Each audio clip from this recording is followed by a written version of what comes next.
Good morning, afternoon, or good evening, wherever you are in the world right now, and welcome to the SIM3D GT series by FTR Events, live and exclusive here on Total Sim Sports. Today sees something a little bit special in the form of a double header. Yes, that's right, we have not only one, but two races for you today in the form of two 2.5 hour endurance races to get your teeth into here at Charlotte Motor Speedway. I'm Tim Cox, and during race one, we'll have myself and James Parfitt joining me in the commentary booth. And for race two, Ian Winchester will be joining James, and of course, we as always have Sean Cranleigh-Swash in the production booth with us throughout the race. Well, Charlotte Motor Speedway is a motorsport complex located in Concord, North Carolina, just a few miles outside of Charlotte. The complex features a 1.5 mile quad oval track and hosts NASCAR and, of course, the prestigious Coca-Cola 600 or on Memorial Day. However, today we'll be taking in the road course, or the Roval as it's affectionately known, which takes in the infield section as well as sections of the oval to make up 2.25 miles of ribbon of tarmac that we'll see the action out on track today. As always, we've got a absolute action-packed show with yourselves. Qualifying is not far away, with the GT4s about to take to the track. James, I mean, of course, you weren't with us last time because you unfortunately were ill, and I think you missed an absolute classic. Wow, it was. I'm still reeling from just what a great race we experienced. Yeah, hi Tim, hi everyone, welcome. And yes, Tim, I missed it. Now, I was absolutely gutted about that, Tim, because for me personally, the two broadcasts where the safety car come out, I missed them both. So, we didn't get a safety car in the first couple of rounds, and then the two runners that I missed the safety car. So I'm excited to see the safety car, but I'm also hopeful that we don't actually see the safety car. Yeah, well, and we had quite a few, of course, with it being a road course. It was action-packed. It really did shake things up. Now, James, Charlotte, it's a bit of a Marmite track. For our non-British viewers, Marmite is a yeasty spread that we have on toast for breakfast, which people either love or hate, and there's no in-between, hence the phrase Marmite. But where can we expect to see action out on track today? Well, honestly, Tim, I think this race is going to be absolutely amazing. Now, I'm expecting a lot of the passes to be done on the long oval, on the long banking, all the way round. Yeah, so I think it's going to be, with both chicanes at the end, I think it's going to be that area of track that we're going to see the most passes. Now, you can do it in the infield, and I've been one basically where I've said that they can't do it, and these guys go and prove me wrong anyway, like in Zambot. But you can do it, but I think you're going to need the cooperation of both drivers on that one to be able to make sure that obviously it's cooperated and they're not going to end up coming together. Now, obviously, with the pit lane coming out right in the exit of turn 2, the drivers are going to naturally want to take that left-hand line to open up turn 3. So that's giving you a possibility that there might be a few incidents coming out the pit lane, but I'm hoping there isn't. Yeah, the track is relatively similar to how can we put it, obviously like Daytona in terms of its layout, and of course we've got a bus stop chicane as well, just for a good measure, and I'm guessing that we're going to experience a relatively similar sort of feel in terms of overtaking spots, like you say, out on the banking, and also places like into the bus, the big braking areas. But for me, James, when I was having a bit of think about this one over the last few days, this section that they're coming through in the start of the lap, where it gets very tight and the walls are very close, and it's almost got a bit of a street circuit feel to it, where there's very little room for error, and if there is an incident, then could see other people potentially being caught up in that as well. Yeah, I think the thing is, this section of the track now is obviously what we would equivalent associate to the dirt track, because the dirt track in Charlotte covers that first turn 1, turn 2, turn 3, turn 4 part of the circuit. You know, they've got to be careful, especially as we are coming in now. As you see, Bakker, they've got to be very careful going into that section, because one slip up and that wall on the right hand side is not very far away. So it's going to be interesting to see if they are battling, if they're going to go too wide, what they're going to do through that section and who's going to back out, because these drivers are top quality drivers. None of them are going to want to give up the position, but they might have to going into that infield section, because running too wide, especially round 5 and 6 and 7, is going to be very tight indeed, Tim.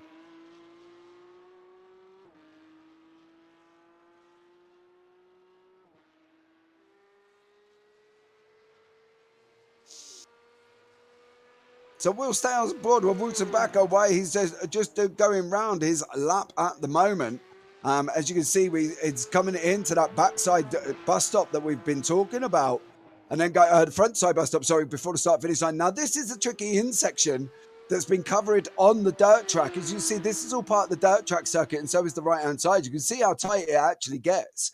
You know, the walls are not very far away, and one slip up, and these guys are going to be in that wall. And as I say, it's going to be very, very tight. And I think it's going to be an interesting race for the next 2.5 hours to see how this gets on.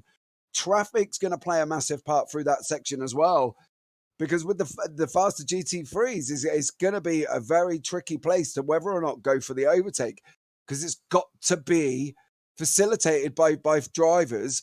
Otherwise, you're going to end up being in the wall, and you're not going to want to jeopardize it from the lead if you're in the GT3. So with a little over 4 minutes to go with the GT4 qualifying, we're going to see what happens here. It's going to be very exciting. And I think the next 2.5 hours are going to be an absolute barnstorming of a race. So if you are here and you are settling in, grab your popcorn, get your drinks, take a seat, because you're not going to want to miss the 2 races of this on this circuit today. And as you see, we'll go over to YouTube chat. Calvin Dent, welcome in. Prismatic Motorsports, thank you so much. Pixis, let's go Prismatic, and FTR Esports, let's go FTR, of course. So a great mixture of chat, and welcome in everybody. If you have joined us this evening, thank you so much for coming over. And let's see how we get on through this next 2.5 hours and see if we can have some absolutely barnstorming races. As you say, it'll be the first time I've seen the safety car. Let's hope it doesn't happen, because I don't want to wish that on anyone. But, you know, let's just see what happens, and we'll just have to go through from there, won't we? You know, it's always exciting. Hello, Tim. We were doing a bit of apologies about that. My internet decided to just drop out for a second there, right at a key moment in proceedings. You know, it's good job it was. I say good job during qualifying. Don't want to miss any of the action, but. Yeah, it's always the wonders of live telly, as they say. Now, I mean, for me, James, it's I mean, of course, we sort of think back to last race and the great battles. As he's just talking about the safety car as well. It really played into some people's favour, and obviously, naturally, of course, it didn't. It hindered a few people. You know, a few people lost big leads that they'd already built up, but then. Equally as well, certain drivers were able to, you know, utilize other classes around them to extend gaps over their competitors around them, and it was a really, really interesting one to watch the whole dynamics of how it played out. And of course, a couple of times, you know, like the perennial phrase, "Cautions breed cautions," and we saw. Funnily enough, it was during.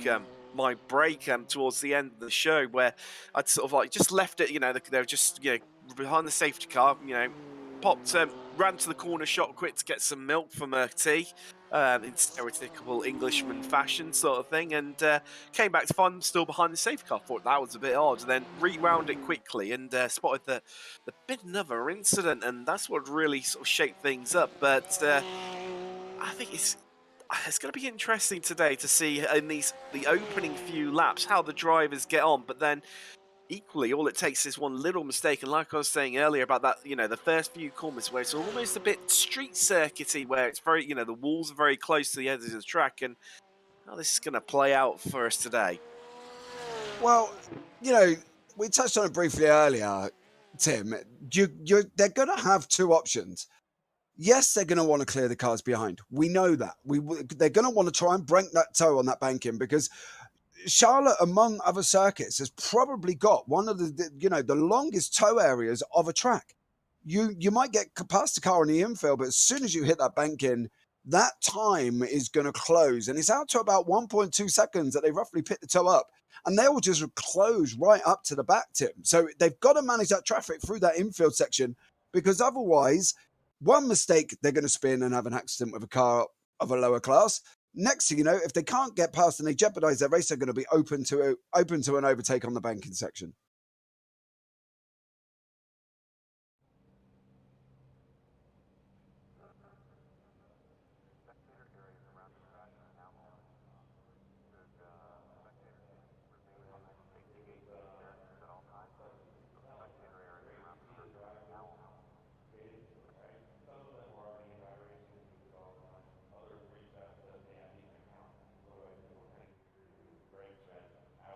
You see the cars lined up in the pits there.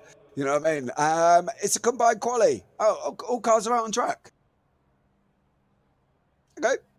Much appreciated for that. Alex King, the BMW looks like it's about to do some now, Alex. So we're not going to read the rest of that out. So here we.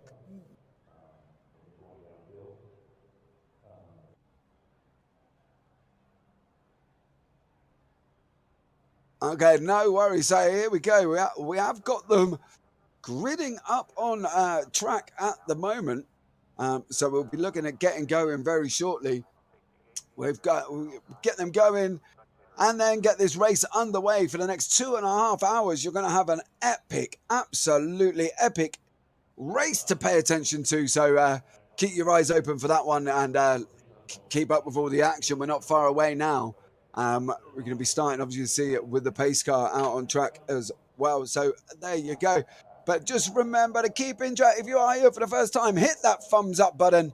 That'll be much appreciated as well. And then, obviously, smash the subscribe button on YouTube. That will absolutely keep the channel going for us here at TSS and get the channel up where it should be. But here we go. As you see, the car's going to be filing up now going into turn one. Very much we're keeping an eye, just lining up nicely. Don't want any silly mistakes going into this.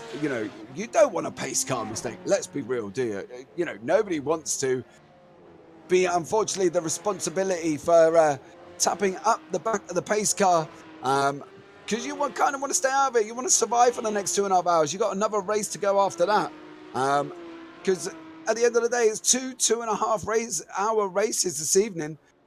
So be aware that we will have a short intermission between the races, and there is part 2 linked in the YouTube description. So we're going to be needing to keep an eye on that as we go along. So as you can see, we've got Sean Campbell and Emily Howe out at the front. It's going to be interesting. Emily from Prismatic, so it's going to be really exciting to see what Enemy can do. But as always, we've got Daniel Muff sitting in the back, sitting there like I always see Daniel is more like a tiger chasing a gazelle. He does this, and he's so quick that he's going to be going straight from the start. And then of course we've got Sean Campbell, Emily Howe, Daniel Muff, Johnny Elia, Tyler Campbell, Ryan Chevalier, Golfer Amp, Justin Nair, Josh Wiggins, and Kurt Van Aken will be rounding out our top 10 on track.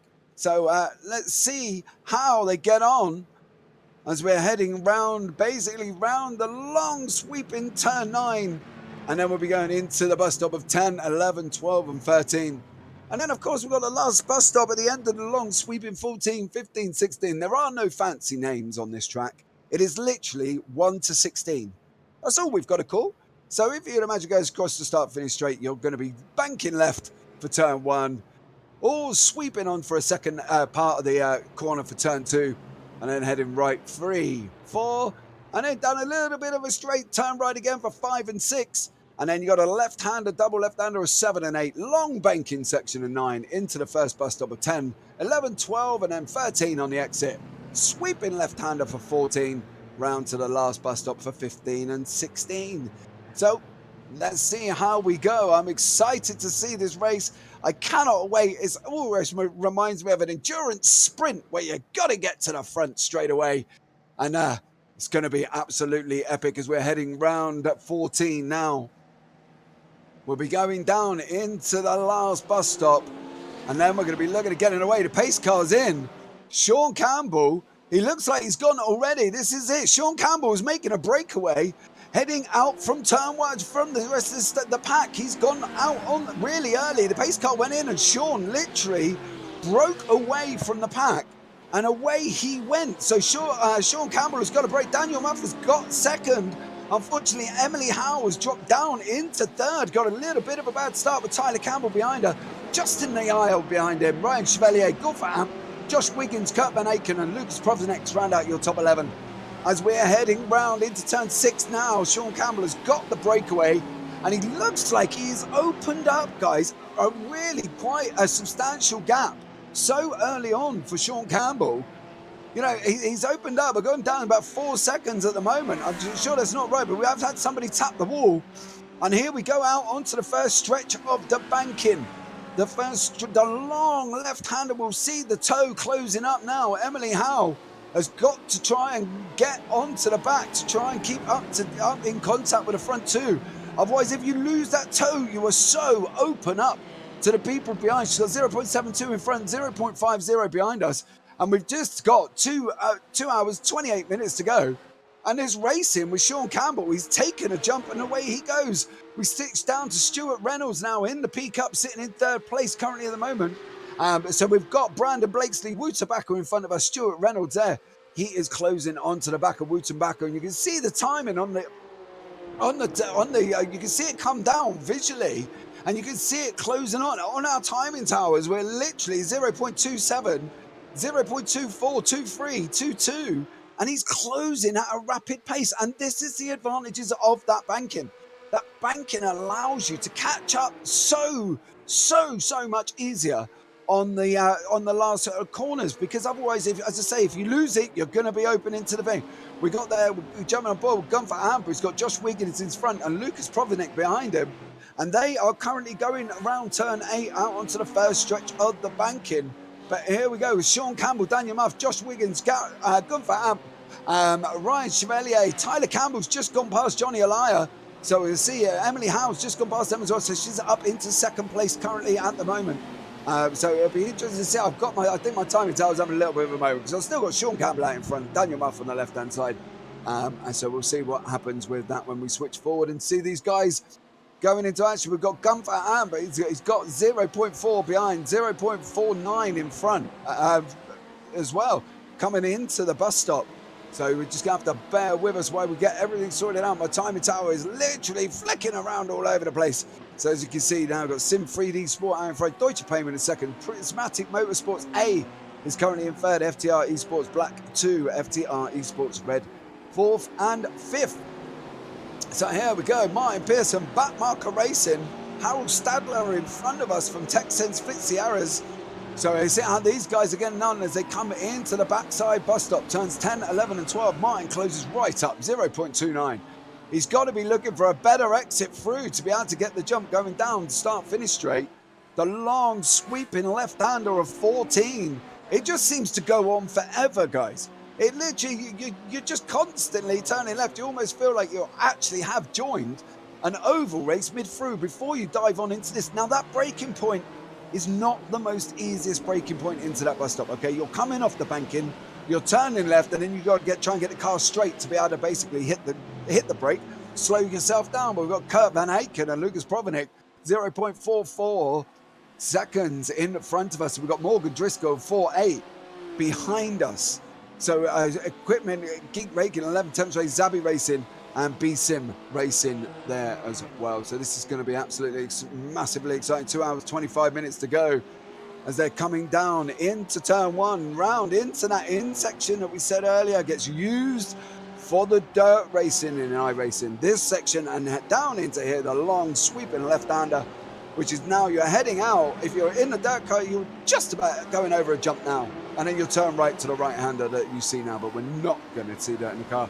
We're going around turn 6 of the Roval circuit, uphill right-hand braking, slightly off camber, and then out onto the long 9 banking section that we've got in front of us. So we've got SIM3D, Deutsche Payment Esports, Prismatic Motorsports, FTR Esports, and FTR Esports Red in GT3 Pro. In GT3 AM, we've got 11 Temp Racing, Zabi Racing, B-Sim Racing, Equipment Geek Racing, and Stage 1 Racing Green. Now in the P Cup, we've got Vulcan Sim Racing, Sim Party Racing Esports, Greenleaf Racing, RD Sim Sport 2, and B-Sim.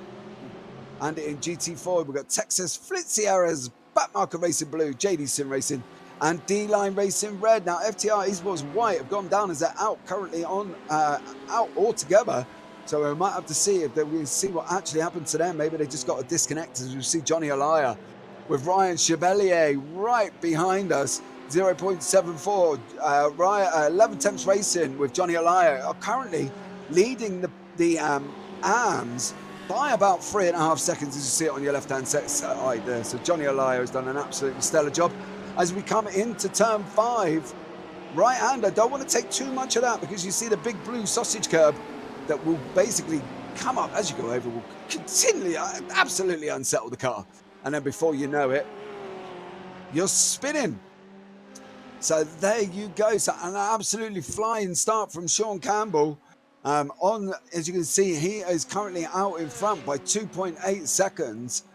He's got an absolutely jump. He put his foot down well before the last chicane, waited for the car to go. The pace car went in. Sean Campbell put his foot down before the last chicane, and away he went. You know, so it's been absolutely amazing. Josh Wiggins with Justin Iyer in front of us, 0.25. You can see the gap visually closing, 1918.171615. And there you go, hard on the brakes, taking the inside. You can bounce it a little bit there because you've still got that grip, so you can actually pull the car around to the left as you come up into turn 1. So Josh Wiggins climbing all over the back of Justin Iyer in a moment, and then Gunther Amp, he is there as well, waiting patiently, sitting in the back of this free-line train. You've got an Audi, BMW, but Josh Wiggins goes through.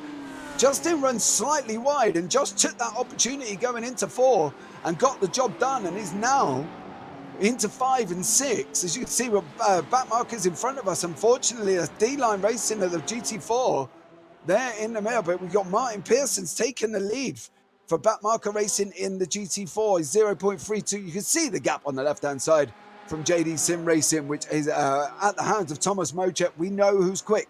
Harold Stadler behind him for TechSense as they come in up into the final, the bus stop on the back side of the circuit. And then a long sweeping... Oh, James, sorry, there's a contact in the background there. I think it was one of the... Was it Tyler Campbell, I think, of FTR Black, just getting caught up in a bit of the melee there. Let's see if I can try... We'll see if we can try and get you a replay of that one, because I think he just got out wide and into the wall, and I think the true essence of multi-class action happening now, James, where everyone's starting to trip up over one another a little bit. Yeah, I think we're at that stage now, aren't we? You know, we still, don't get me wrong, Tim, we still got 2 hours, 21 minutes. But here we go. Ryan Chevalier got tagged, but car number 66. They got caught up with Johnny Alaya there. Yeah, Johnny Alaya 22 was involved as well, wasn't he? So it's kind of a bit of freeway, but he kind of got saved there, I think, to be honest. I think it could have been a lot worse for him, Tim. Yeah, I think that the way they made contact actually helped themselves and prevented any bigger action, and potentially even for a call for the safety car as well. Look at everyone's tripping up everyone. The FTR GT4 there just having some take evasive action to get out of the way as everyone's streaming through here, James. It's fantastic to see. Yeah, too wide going into the chicane. There's contact there again. There's contact there from Justin Nyer. I believe there's car number 58 in front from Josh Wiggins. So they had contact going into the chicane as well, Tim. Yeah, this one just, you can see, scrambling over the same inches and tarmac. This three into one's not going to work out. And look at the JD GT4 as well. Thomas Mocek's on the lights there, Tim, just kind of being absolutely eaten up. It's just, look at poor Thomas Mojek, don't know where he's got to go. How did they all get through that? I'll never know. They were trying to go free into the end, the chicane, the end of the track there, and somehow they all made it through, and I'm still not quite sure how. Yeah, but I tell you what, one real benefit around this, James, look at the timing sheet, is Pearson of backmark of blue in GT4 lead has pulled out a 3.4 second gap over Mojek of JD and Zadler of TechSense. I think the thing is, though, Martin got really lucky. I think he cleared, and any of it overtaking that he needed, like, that was going to happen to him, basically got done on the banking. But poor Thomas Mojek, unfortunately, didn't and got swamped into the bus stop chicane. And he had nowhere to go, Tim. I think he must have been sat in the car just thinking, what am I going to do? I've got to get to the outside to allow these cars through. And I think he just got swamped in the wrong place there. Yeah, definitely. And just got enveloped. Consumed. I mean, two great ways to describe it, and wow, I mean, you see, it's just we knew it'd be tight, we knew it'd be tough here due to the nature of the circuit. However, I think it's proving to us all, as Beeson just getting a chilly there, that it's. I'll be amazed, James. I'll eat my shirt if we can. If we can get away without a safety car here in race 1, let alone race 2. I want to see the safety car, but I also don't want them to all stack up, Tim. I'm going to be sitting there like a kid in a sweet shop. I'm like, give me the safety car, but you also don't want them to have a crash. At the moment, they're doing absolutely a stellar job. Thomas Mojek, as I say, if that was me, I would have been sitting in the car, not sure which way to go. I'd have panicked, probably spun, crashed, hit the wall, and took out about 4 people. But he done an absolutely stellar job. As you see, Martin there is getting lapped, but he's kind of just hitting the inside and saying, right, go round me, guys. I can't go anywhere else. So yeah, I'm hoping we don't. 2 hours 18 minutes remaining, but deep down, I'm wishing we do. Oh, definitely. And now things have just slightly settled down. I think it's probably a good time. I think you've got a message from one of our sponsors for this series, SIM3D. Yeah, so obviously today, guys, we're sponsored by SIM3D. There was a spinner in the background just as I got it there. Hands blank. Bear with us 2 seconds. He had a little bit of a off going into the last bus. Let's take a look and see what happened, James. You see, so he's on the outside the banking. Looks okay now. Ooh, that was never going to work. That was a lunge and a half from Hans there. I don't think that was never going to happen, unfortunately. Oh, and this is the pain that the drivers are going to face. We've got 35 cars on track as well. So that's wasn't too bad for the wait to resume. Something else has happened to Tyler Campbell of FTR Black. Ooh, tagging a wall. Oh, inside and out. Oh, Tim, look at that. Such a dangerous corner. And he's pointing the wrong way, and it's a blind entry into there as well. I feel we get the perennial Austin Powers million-point turn about to kick in. No, straight in. Straight into the pits. Probably a sensible move there. Yeah, so there we go, guys. That's a little bit of an action, but don't forget SIM3D, enhancing your sim racing experience. Custom designed parts with a sim racer in mind for both durability and ease of use. All products are made to order, designed by sim racers for sim racers. Head to www.sim-3d.co.uk to find out more. All links can be found in the YouTube description below, guys, so definitely hit it up. Go over there, get a Rumble pack or a new button box like I did. Absolutely incredible. So much love to them guys there. Tim, 2 hours 16 minutes remaining. And we've only had a few spinners and a little bit of contact so far. We have, and it's got away. Dare I say it, the perennial curse of the commentators. It's got away relatively cleanly here. Maybe a little bit cleaner than what I thought, and maybe a bit of obviously memories from the drivers coming back from Belle Isle last time out in the series, where obviously, being a street circuit, as we can just see right now, so a change for position. Funk Motorsport heading ahead of stage 1 Racing Green. to the bus stop there, and yeah, maybe just a bit of a recollection of that coming in, and while we've got away relatively cleanly here at the Roval, due to the drivers having a bit more room to breathe compared to what they had last time out. Yeah, I think that's the difference in it. As we discussed it earlier, you get very tight for the first 3 or 4 corners into the infield, but after that, you've got acres of room to make the pass. So if you're sensible and patient, which as racing drivers, doesn't always come hand in hand, you can make the overtake on the banking, and you're clear without any issues. Just see, this is a bit of an interesting one. This, Pearson of Backmarker Racing Blue in the GT4 is keeping pace with FTR Black at the moment. Of course, FTR is Black in the Porsche Cup. I think they've already visited the pits, so that's why they're well down compared to their competitors. But it's a little bit of a interesting story emerging. There's just got JD battling out with TechSense here currently.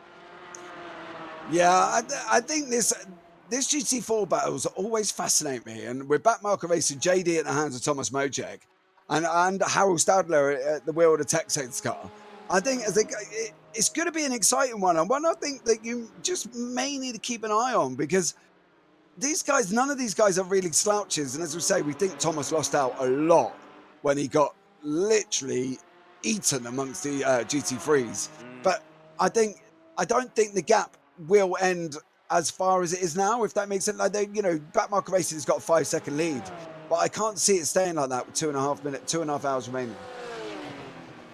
This is a swap for positions between RD and 11 attempts into the final corner. Nice, regular move. That nothing too dramatic.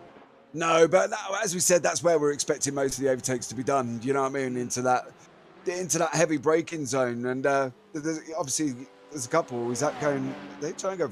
It's not going to work. Is this going to work? Is it? Oh, man, Chili just blinking out. Oh, nearly ran in the back there and beat him. That was incredibly close. And Morgan Driscoll, where he'd done all the hard work and was right up on the tail of Van Aken of Beesim Racing. Then all of a sudden, this found himself 1.2 seconds behind. So, one tiny mistake cost you dearly and being proved once more here at the Roval. Yeah, we got Igor Koss in chat. We had bad damage at the rear because of a hit at the start. The car was undrivable after that. So unfortunately for the guys up here, FTR Esports White, unfortunately out of this race for the first race of 2. So I hope to see you guys back in race 2. Yeah, it's an interesting format today. Of course, as you say, Jason, we've got the double header and 2.5 hour races. And I get the feeling that maybe it's going to provide some of the drivers with a bit of chance for redemption. You know what it's like. Sometimes a race just doesn't work out your way, but you've got a second bite of the apple with it being split instead of 1 5-hour race. You've got time to reset, go away, have a quick break, especially for some of the drivers that are doing this alone, and chance to come back in and start again and have another crack at the race, and maybe have change fortunes as we're seeing Stage 1 Senior head past Prismatic Motorsports B there. Yeah, nice and straightforward there. Lilac just gave space, settled in. It's 2 hours and 11 minutes, and they've got the long run round again into the next section. So the toe's definitely going to be there. You can see it now. The gap's closing. So it's whether or not it's just going to be making a move into that chicane, and I don't think it's going to happen this time around, Tim. No, just holding on there once more. And but as it going to the format, though, as you say, it kind of gives you a second bite of the cherry, doesn't it? It does. You're not got your 5 hours and you're not lasted a lap and think that's it, you're done. It gives you that opportunity to, as you say, sit back, chill out, watch the racing, and then you can go again in another 2 hours, 10 minutes. So yeah, it's going to be interesting and exciting to see how much risk these guys are going to be looking at taking. Well, I suppose that is another way of looking at it, whereas you might be a little bit more conservative, obviously only having the one race, but see, this could get a little bit tricky, shall we say, with four cars. We basically throw a blanket over them right now to head down to the bus stop. Everyone hard on the brakes. We've got the FTR car there, and everyone just seeming, sorry, RPM, sorry. Of course, they've got very similar liveries to FTR, to RPM, and everyone just making it through there relatively cleanly. Yeah. You sit there, you kind of hold your breath going into this because it only takes us so close together. And, you know, we're on board Kevin De Winter now, but if Kyle Mundell spun it, there's nowhere for him to go. It's straight into the back, you know. I don't know if you just caught it there, James. I mean, just out of like the chicane at the end of the lap, turn 16, it was, you could see De Winter got great exit off it. However, due to the nature of the circuit, here we go. It killed off his momentum, and I think we've got a move brewing here, James. Yeah, I think it's going to be done. Kyle Mundell is now behind Kevin De Winter as they head through the intersection out onto the long left-hander that you basically just turn left all the way around, Tim. James, so it's got easy job done. Sorry to interrupt you, mate. Something's happened to Josh Wiggins of RD Sim Sport. Let's see if we can dig a... Well, here we go, as if by magic. So you can see him there in the BMW. And he's all by himself. Is he? Oh, he's lost the rear end on the entry, hasn't he? And around he's gone a light up of the rear tyres, and that has dropped him a couple of places. Alaya has gone through of 11 temps, and Anasia of Next Level Racing and the Audi have also headed through. Yeah, he's just managed to stay ahead of Kurt Van Atkins. So that's been interesting, obviously different classes. So we'll see how Josh gets on recovering back from that little all-alone spin, unfortunately. Yeah, it'll still plenty of time. Still 2 hours, 8 minutes, man. We haven't even done half an hour yet. Although I'm not too sure where the last 22 minutes of racing have gone. As always, it's flying by here at the Roval. It's always that interesting fact, because there are times when you sit back, Tim, and you do the endurance, you think, you know, we're 2.5 hours in of 6 hours, and you're like, where was that 2.5 hours gone? Oh, talking of facts, James, I know you like a good fact. So, during a typical race weekend, how many slices of pizza do you think is consumed here at the Charlotte Motor Speedway? During a typical race weekend, how many slices of pizza are consumed? Oh. Okay, so I'm going millions, but I'm not quite sure what number to put on. It's 2.5 mil. No, you are way out. It's nowhere near that high. Okay. It still is a lot of pizza. 34,000 slices of pizza are consumed. Really? Tim, I thought it was going to be massive, because look at the crowd. Look at them all. I thought if every one of them buys a pizza is going to be... oh, well, it was well out. There we go. How many feet of hot dogs do you think are consumed? Tim, you've just seen me guess over a... Well, that is very true. I was about 2.45 million out. So there you go. Okay, so I'm going to say... Right, 30,000 pizzas, 10,000. Oh, you're close. 13,500 feet of hot dogs are consumed, and 309,000 pounds of ice to go with the 9,500 gallons of soda and water. What about burgers, Tim? Have you got the stat on burgers? No stats on burgers, unfortunately. The Charlotte Motor Speedway website wasn't able to give me that crucial bit of it. Well, I know what you mean. I'm more of a burger than a dog type of guy. Definitely for me on that one as well. I'd rather have a burger myself. You know what I mean? Big juicy cheeseburger, Tim. Definitely. For the win. For the win, yeah. Literally on that one. Oh dear.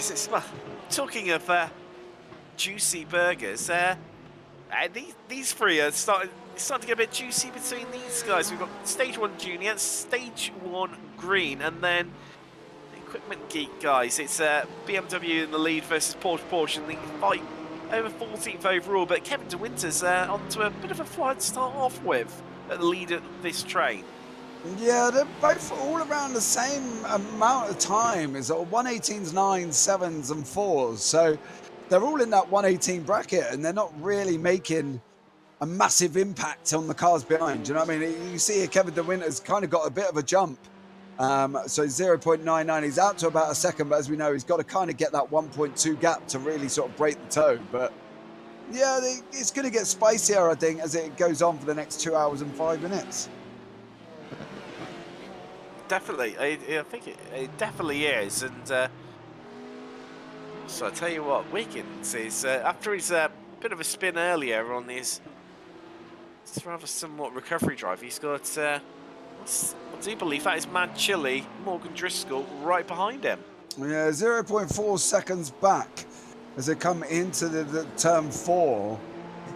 It's going to be interesting to see what Josh can do. He has got 2 hours, Tim, and hopefully Josh has sat there and calmed himself down after his spin, where he's then not putting in his... I think if Morgan Driscoll can put him under pressure, hopefully we won't see Josh do it again. But he's got to be calm in that car. He's still got 2 hours 4, and he's got to settle down, Tim. Otherwise, he could end up further down the path than he wants to. Definitely, it's all about consistency and your ability to manage the traffic and how you deal with all that. And you just see right now recovering GT3 of Stage 1 Junior. Of course, they're heading into the pits on lap 17, and behind, I do believe that's the Greenleaf Porsche Cup there. Yeah, it definitely is. There's obviously, we saw Hans earlier go round at the first backside chicane, I believe it was, coming into the start-finish area. And Hans, I thought I was going to come to contact there with that car, but hopefully he'll get it done into this corner nice and a bit more straightforward than it looked in the last one. Yes, there you go. So Hans is on the recovery at the moment. He's storming through about 1:18.82 last lap. 1:17.06 was his fastest of all time. So he's get about a second off his fastest lap, but I'm sure he'll come back through the field, Tim. I think he will do. I wouldn't discredit him whatsoever. And tell you what, it's the next car for Greenleaf to be passed by is going to be Zaya of Prismatic Motorsport B, as you just see back of Greenleaf, probably launching it across the curves there into the bus stop chicane. Yeah, he kind of took that line that we did say at the beginning that they can take some curves as long as they don't take too much of it.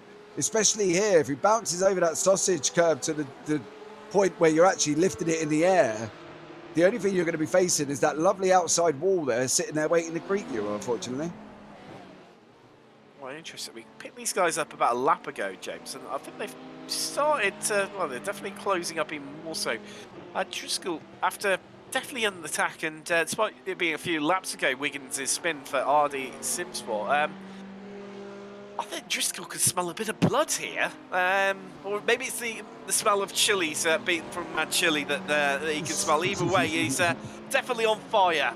I think I've put puns there, and that's so many sentences. That's it. I'm going to check out now. That's me done. 4 puns in 1 sentence there, Tim, so that's absolutely incredible. But I think Morgan he looks like he's got the pace. You know, they were only sort of barely 4 tenths apart, not even at 4 thousandths apart in the last lap, 1:18.13, 1:18.17. So, but Morgan's got to stay within that toe gap, isn't he? He's got to keep in within that 0.5 seconds to really make that difference.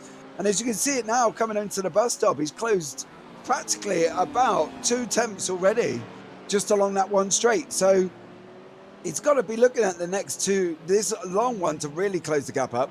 And hopefully try and rely on the traffic in front, maybe to off-put the cars in front of him. Kurt Van Ank in there. Sitting back, watching it all unfold, look. Is he going to take that? Oh, no, settle. Oh! That was a big bounce across the curbs there for GT4. That was, it was Belcher, wasn't it? FTR. That's next one up is, that is JD. Mocheck. No, I think that was Harold Stadler from Texas. Oh, no, it would have been, wouldn't it? Yeah, sorry. Yeah. I mean, that's Harold Stadler from Texas. Literally launched it. As we said earlier, he managed to get it turned before the wall, but He must have had a little bit of a moment in that car, I tell you. Well, yeah, I think maybe some new underwear required. Definitely, if I was in the car, it would be. I don't know about yourself, James. I probably would have hit the wall, Tim. I second with that. I would have done the same. My old man reactions wouldn't have kept me out of the wall quick enough, unfortunately. Definitely.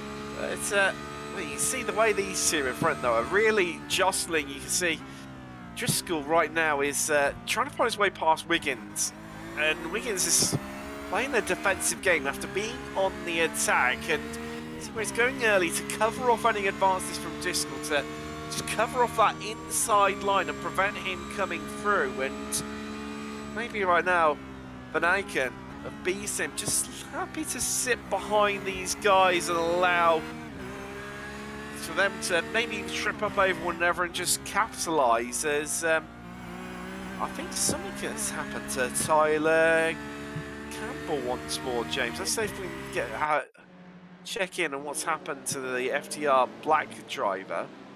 No, guide us through it, Tim. Let's have a little look. So this is down into the bus stop. Oh, just loses the rear end in exactly the same way in which, funnily enough, we saw Wiggins earlier, who we were just watching, the lead of this train. It was a carbon copy, rinse and repeat style move. That's the issues with taking that curb, isn't it? They've got to be careful, because as we saw with Josh Wiggins, there 2 cars in front.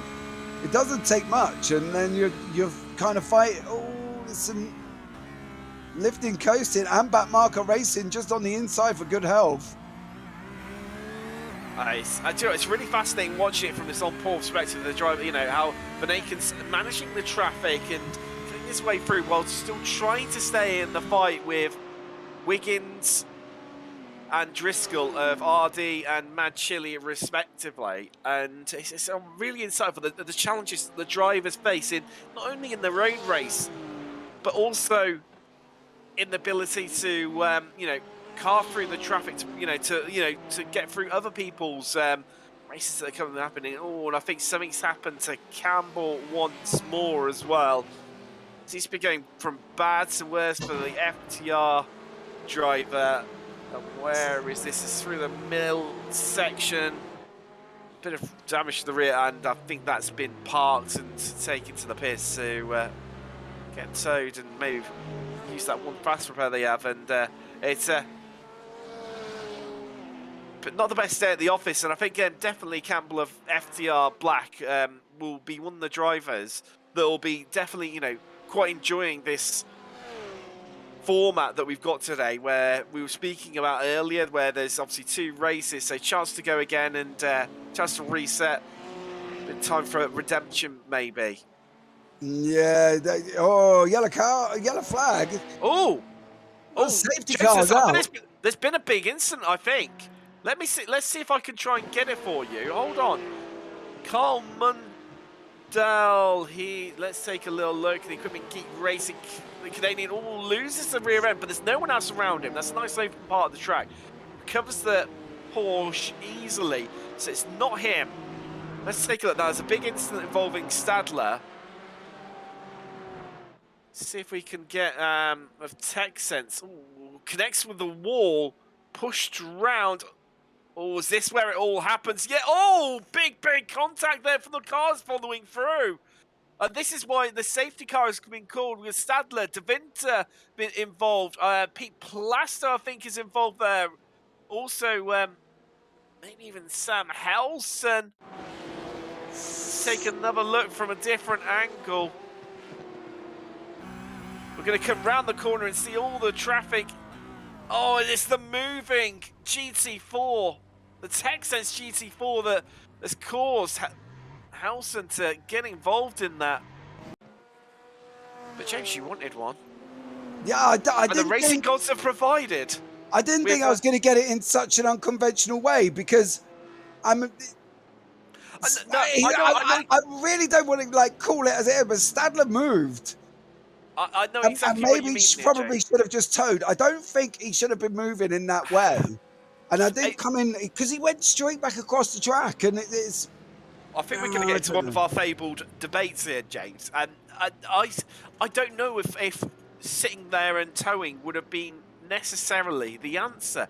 And my reason behind that is because you're in the middle of the track. Obviously, there's a lot of people around you. Obviously, a bit of panic has set in, as happens to us all in that sort of situation at times. And I think in the event, in trying to move out the way, has, like you say, has then created that issue. But then equally, if they had remained stationary, they were slap bang in the middle of the racing line into what's I mean, I know from the camera angle that we saw. I mean, I'll tell you what, let me see if I can try and pick out a driver's eye view. Because James, he for us, was of what it would have been like for the drivers. Yeah, he was nearly against the wall. He was nearly against the wall, and then the drastic circle to the right. Let's see if I can. Here we go. So this is a driver's eye view from Stage 1 Racing Green. What it looked like. Oh, I mean, you can see the car there, and I don't know. This is a tricky one. Because we know that incident's already happened, we're already looking well around the corner to see that incident. If I know you should be, you're always looking ahead as a racing driver. However, no. Tim, I've just seen that with Sam Helson's replay. Car 278 did not have any chance, Pete Plaistow, any chance of trying to get out of the way of a recovering Stadler as he's gone straight back. I'm referring more to obviously Helson, obviously, the ability to look around the corner and see the incident, and then referring back to whether Stadler of Texas did he do the right thing? Can we get it from Plaistow's point of view? Can we get it from Pete Plaistow's point of view on board? Leave it with me. Give me a second, and let me see what I can try. I'm sorry, I'm being very finicky. Hold on, James. Our three leaders, they've all died into the pits. Likewise, well, the top four, they're all in. And Alaya is going to pick up the race lead. Now, I mean, an interesting one for you. Look, everyone taking chance we've got to come in. Well, I say everyone, not everyone. Some of the drivers keeping going behind the safety car and not electing to pit. Some of them going for the cheap pit stop here. And let's have a little look at who is carrying on and who isn't. Because it's going to take a few seconds to sort itself out. So we've got 11 attempts they've carried on. RD, interestingly, Josh Wiggins, vying for the alternate strategy. Well, is the alternate strategy carrying on effectively? B-Sim have carried on. Zabi. Who else? Stage 1 Junior, Stage 1 Green, Sunday Drivers, SIM3D Sport, and Prismatic. No, SIM3D and Prismatic, they did pit. So basically, from 1st to 7th, have elected to carry on. And this is where it's not necessarily for now, but it's later in the race where it starts to play out. Porsche Cup, our leader right now of Sim Party, Stuart Reynolds didn't pit. However, just having a quick little look through, I think B-Sim, they're going to be right in the middle of the pack there, but they didn't pit either. But the rest of Porsche Cup, I believe, has pitted. In GT4, our top two haven't pitted. So Backmarket and JD Sim Racing have not pitted, but the rest of GT4 have. And I think it's not now that it's interesting. It's that strategy of, where you've now extending your stop. You hit the reset button effectively, and it's now where some of the drivers, they're going to be, finishing around different times, and what likes of Alaya and Wiggins and Van Atken at the front end there of GT3, and actually, may I add, also leading the right now, and actually when we go green racing, we'll be commanding the whole of the race, will be a GT3 AM. There's something a little bit special about that sentence, and it's giving me goosebumps and a tingly sensation, the hairs on the back of the neck style of things there, James. It reminds me of back in someone in chat's going to correct me here. I'm going to get this fact wrong. I want to say 2017 at Le Mans. LMP2 led the field. It's got almost connotations of that maybe a little bit. Not, I suppose the Porsche Cup would be our equivalent here today, but even so, great to have a GT3 AM driver leading the way. Yeah, but you're not losing anything with Johnny Elia, are you? Yeah, you know, we kind of know he's quick, so. Well, yeah, I was going to say it's AM only in name, realistically, isn't it? It's definitely not AM by nature. I think AM would be more of our sort of standards, James, wouldn't it, really? And hence why we sit in the commentary booth rather than we enter in the race. Yeah, this is definitely true, Tim. I'm a lot more comfortable sat here, but we have, you know, I don't know about you. It's quite toasty where I am. I don't think I'd be able to drive at this moment in time. The base car wouldn't be so bad, but as for the rest of the race, yeah, that could be a bit of a horrible actions. Now, well, we've got a bit of a pause in proceedings here, and the light's still on the safety car. I think it's time for another Charlotte Motor Speedway fun fact for you, James. Now, in 2011, Charlotte Motor Speedway set a Guinness World Record with the debut of the world's largest HD TV screen at a sports venue. It spanned nearly 16,000 square feet of viewing pleasure for the fans. There you go. Don't say... 16,000 square feet? Yeah, 16,000 square feet. That's huge. Well, it's 16,000 square feet to be precise, James. Yeah, but I meant width and diameter, Tim. Come on, did you not do perimeter at school, Tim? Yes, I know. It was teach me for not really listening during school and being more interested in messing around with friends and whatnot instead of make sure you listen at school, kids. There's a bit of an alternative one here. Stage 1 Green. They've come in a little bit later than everyone else. Likewise did Sunday Drivers and Prismatic B. Didn't come in with the initial influx, which means it's only so drivers not to pit, James, are our leader Elia of 11 attempts, RD Sim Sport, B Sim Racing, and Zabi. So ironically, in the top 4, 3 are GT3 AM drivers, Wiggins of RD Sim Sport being the only pro driver. Also not to pit were Sim Party in Porsche Cup. Now, interestingly, they've got a bit of daylight between themselves, and in fact, they've got. I'm just having a look where Greenleaf are on track. They're catching up with the back of the pack, so gap's gonna shrink down. But yeah, position-wise on track, Sim Party are 15th overall, James, and Greenleaf, who are second in Porsche Cup, are 20th. So they've got 5 cars between them, all being GT3s.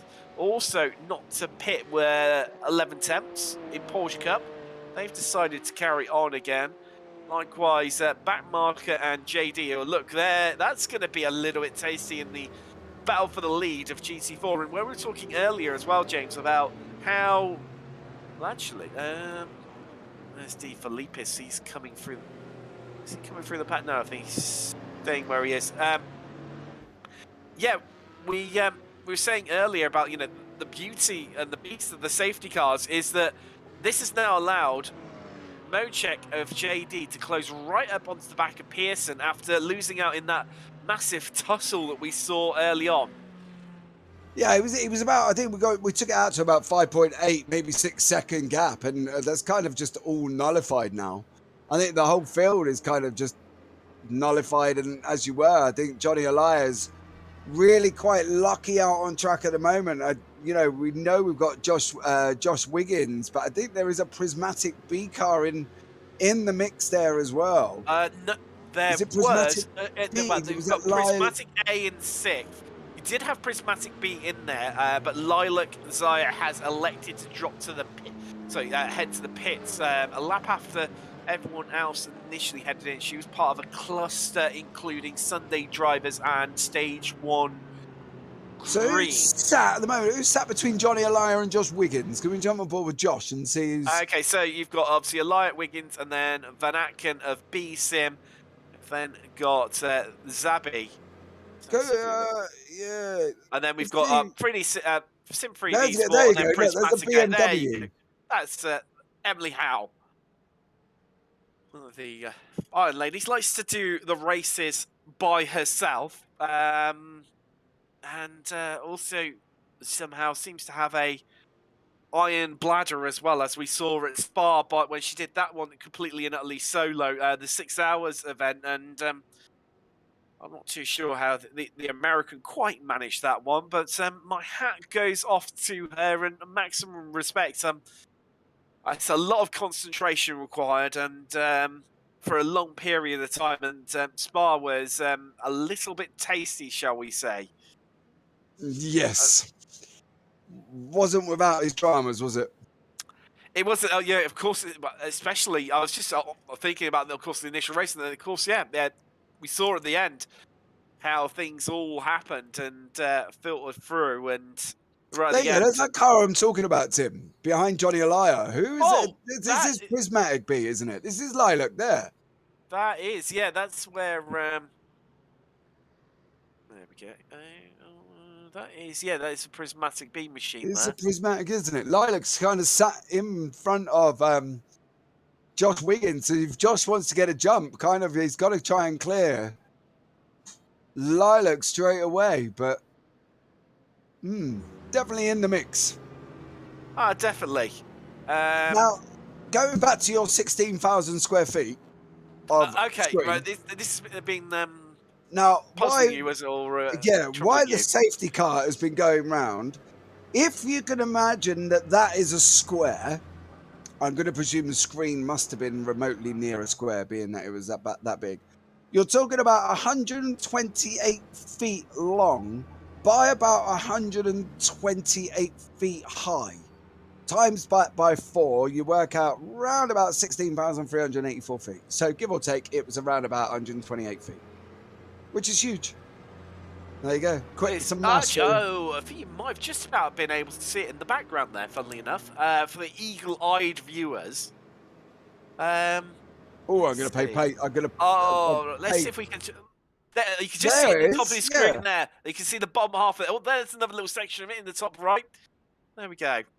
There you go, look at us, bringing you the views of the track as we poodle around the safety car with 1 hour 45. 43 talking of the safety car, James, I don't know if you've just clocked it. The lights are out, which means that safety car is in this lap. We get ready to go racing once more. Yeah, mind you, we are out on turn 9, Tim. They have still got quite a way to travel behind it. Oh no, I thought the lights on. I've got it down as about 1 more lap, Tim.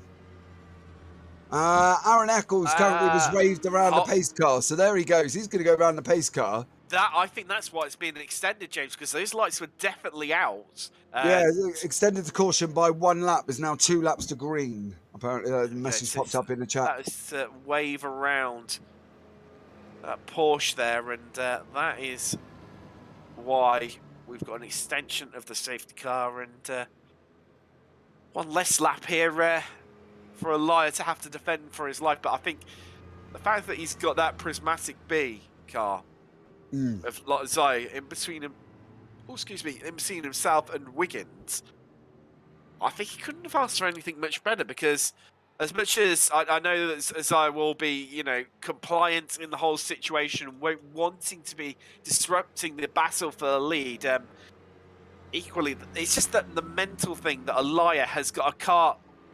Oh, dived off. Did have a car. That's a very late pit stop choice. That is. However, obviously, we have got this extension of the safety car. Maybe Zaya had already been in. Maybe just let's have a look, see if this car goes up on its jacks. No, so not for tyres. Clearly for fuel. Yeah, it's up. A strange one there. It's up. It went up then, Tim, as well. Oh, did it? Yeah. Just as I moved away from it. It did, yes. It's up in the air, look. So I do believe you can tell it's the rear wheel spinning. There you go. Lock them in place, and these tyres can get changed there. Zaya, and Wow, okay, now this changes things a little bit out of the front then, and no longer has Elia got that physical and also mental buffer between himself and the RD Sim Sport Porsche 911. Sorry, 11 temps even, sorry, apologies about that. And between himself and the RD Sim Sport BMW, and I think maybe, just maybe, this maybe changes things a little and actually helps Wiggins a little bit to mount that attack in the opening stages of the restart. Yeah, I think it's gonna be a massive sigh of relief as soon as he saw the prismatic car go into the pits. I think he can now see Johnny Elia. He can now go when Johnny goes. However, there is a big long gap between himself and Johnny Elia. Probably guessing he might have his crew chief or spotter shouting in his ear to catch up to Johnny Elia, I would have thought. Well, yeah, there we get to the point of I wasn't too sure. The lights are out as well, which is something's happened. Justin Michaela of FTR Black. Oh, we had the big Constantina effect. He's just kind of stayed out of the way, hasn't he? I think it's, well, or has something actually happened? Just trying to work out where we are. Let's see if we can try and, because we've had a whole string of apparent crashes coming in on our, I think maybe it just might be a glitch within the timing software. Yes, where they will slow to a crawl and that concertina effect that you get. But that's what's just triggered those. That's okay. Then I was thinking, surely not a big accident under safety car. I mean, we've seen it in real life happen before, and there's no reason why it couldn't happen in the sim world. But that was obviously caused by Josh Wiggins backing away from Johnny Elia by about 4.5 seconds. So as Josh has slowed down, it's kind of like when you come to a traffic jam on the motorway, one person brakes and it goes all the way down the queue for about 1.5 miles long. And that's the same thing. Josh has really backed off, let Johnny run through, and then it's kind of just backed everybody else up. So maybe a bit of mental gains for Wiggins being played out here, but here we go, James. Yeah, Johnny Elia leads us off going into turn one. He got a fairly good start as well. He just kind of got to make that breakaway, Tim. Trying to get out as much as he can above that 1.2 second buffer and see if he can try and keep Josh Wiggins behind him. It's definitely, you see that GT4 of JD in the middle of the pack there is just hide behind the screen we were talking about earlier, funnily enough there, and it's all happening in the midfield, and got FTR versus RPM. Breathe in there, James. Breathe in there. I am. Oh, wow. Breathe out now. He's got through. Right, Chevalier was very close there. I'm not going to lie. Incredibly close, wasn't he? Yeah. It was definitely one of those breathe-in moments, wasn't it? Yeah, you kind of just want to suck the side of the Ferrari in just to basically make sure that you can sort of get past the other one. But it's definitely a big risk trying to take it up there. But I suppose if at the end of the day, if the gap's there, there's contact. That's the Sunday drivers. He's going back. Oh, how did that not collect anyone? That's got to be another safety as well, James. It's all happening down the bus stop. Got to be another safety. Yeah, the caution flag's out. Just to be the caution flag is out. Wow. It started with Sunday drivers, wasn't it? And then it just kind of all flew up from there. Wow. Yeah, that's what kick-started the mayhem. And I mean, I was amazed initially how both of Sunday drivers didn't connect anyone, as we watched the camera shot of that Mercedes AMG GT just fly through the air. Literally, at that point, needless to say, he had lost control of the car. He had no control of it, whereas it was fully off the ground. But having said that, did well to sort of spin it where he did and not collect anyone. I don't think he well, there's the backwards. As soon as he went up, there was no choice. But I think there was contact further back from that. I think Chris Sofa was tagged from the car behind that sent him into that spin. He was, wasn't he? And I'm trying to have a... Bear with me, James. I'm going to have a little dig through the archives and see, because that happened way before when we picked it up. Now, this is Plasto. There was a Porsche involved there. he kind of placed there and nowhere to go. What's he? Yeah, he just lost on entry. But he's trying to see who was involved with Sofa there. There was a Porsche definitely involved in that. And literally, I think it was contact there with Sofa. Bear with me, James. I Let's see. don't think that was a self spin. I think there was a little bit more involved. No, it's already gone, isn't he, at that one? Yeah, there he is on the left-hand side, unfortunately. Let's see if we can try and... Yes, Van der Broek. That's already Stay with Van der Broek, I think. No, Van der Broek is still not... It's not happening. There he is there in front. So this is be on the next safety car conditions, isn't it? This is where they go live. So I think this is probably a good chance to stay with them. And let's...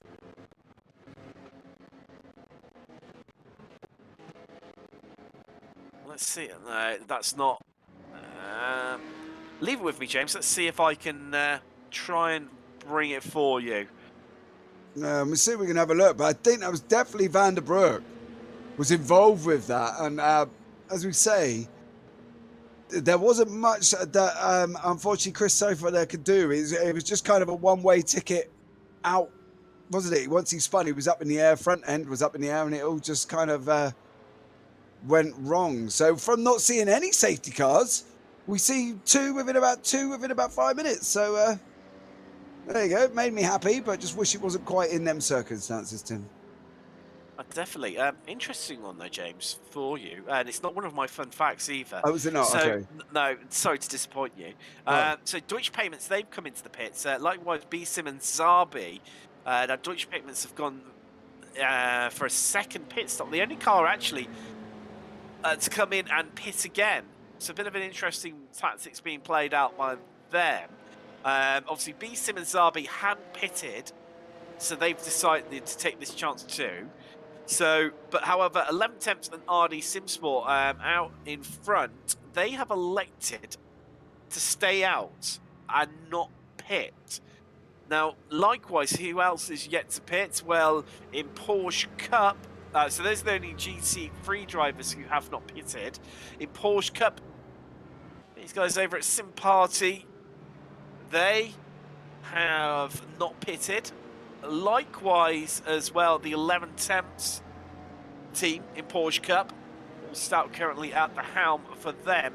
And then our two leaders, Backmarker and JD, the top two in GT4. They see Pearson as if a Backmarker Racing Blue has got a bit of a couple of cars between himself and Mochek of JD between them. And we just wait to go racing once more. Waiting patiently. Well, I think one of the more interesting ones is, where is Campbell of Sim3D? Oh, there you go. There he is. Third, isn't he, currently? The top four, Emily Howe, Sean Campbell, Josh Wiggins, Johnny Elia, are literally the four cars in the field with Justin Naya behind them, and without the issues there, yeah. Well, actually, they're pretty much lined up in fashion. Then Driscoll as well is, so first to sixth are on track and behind the safety car as is. That we've then got one of the GT4s there. I think it's that. It's Backmarker, isn't it, Martin Pearson? It is, isn't it? Yeah, that's who's there. And that's where the two cars down out to Thomas Mochek after that. So that's going to be a bit of a buffer for Martin there to get away. Let's have a look in Porsche Cup and see how that's panning out. So Sim Party obviously leading the way. Now where agree? Ooh, they've got a fair bit of daylight between themselves and a couple of more cars, isn't there, in the middle? Yeah, so that's definitely going to help. In there as well. Oh, James, Wiggins is into the pits for RD, and likewise, interestingly, Campbell has elected to take the same strategy as the guys at Deutsche Payment have done as well, and have come into the pits for the second time. Now, what does that mean for Deutsche Payments? Now, we know that they are quick. Daniel Murphy and also Vin Glenn joining him today in the German outfit, funny enough being Deutsche Payments, and in the Porsche. And they are all the way down. That's demoted them down to 22nd place. So Sean Campbell, expect to see him come out around the same sort of position. I mean, they're this is sliding down Elias. now. Just, I don't know what the thinking was behind that. I think it's just trying to extend. I mean, look at. I think it was maybe, trying to extend the stints up. The lights are out on the safety car, so that'll be in this time. And I think it's just trying to push it so that they don't have to take on as much fuel come the end of the, end of their stint. And I think that's when they're going to try and make up time. However, also because we know that the raw pace that Campbell and Glenn, who actually have come out, they're going to be right. If you look, actually, Deutsche Payment were behind SIM3D.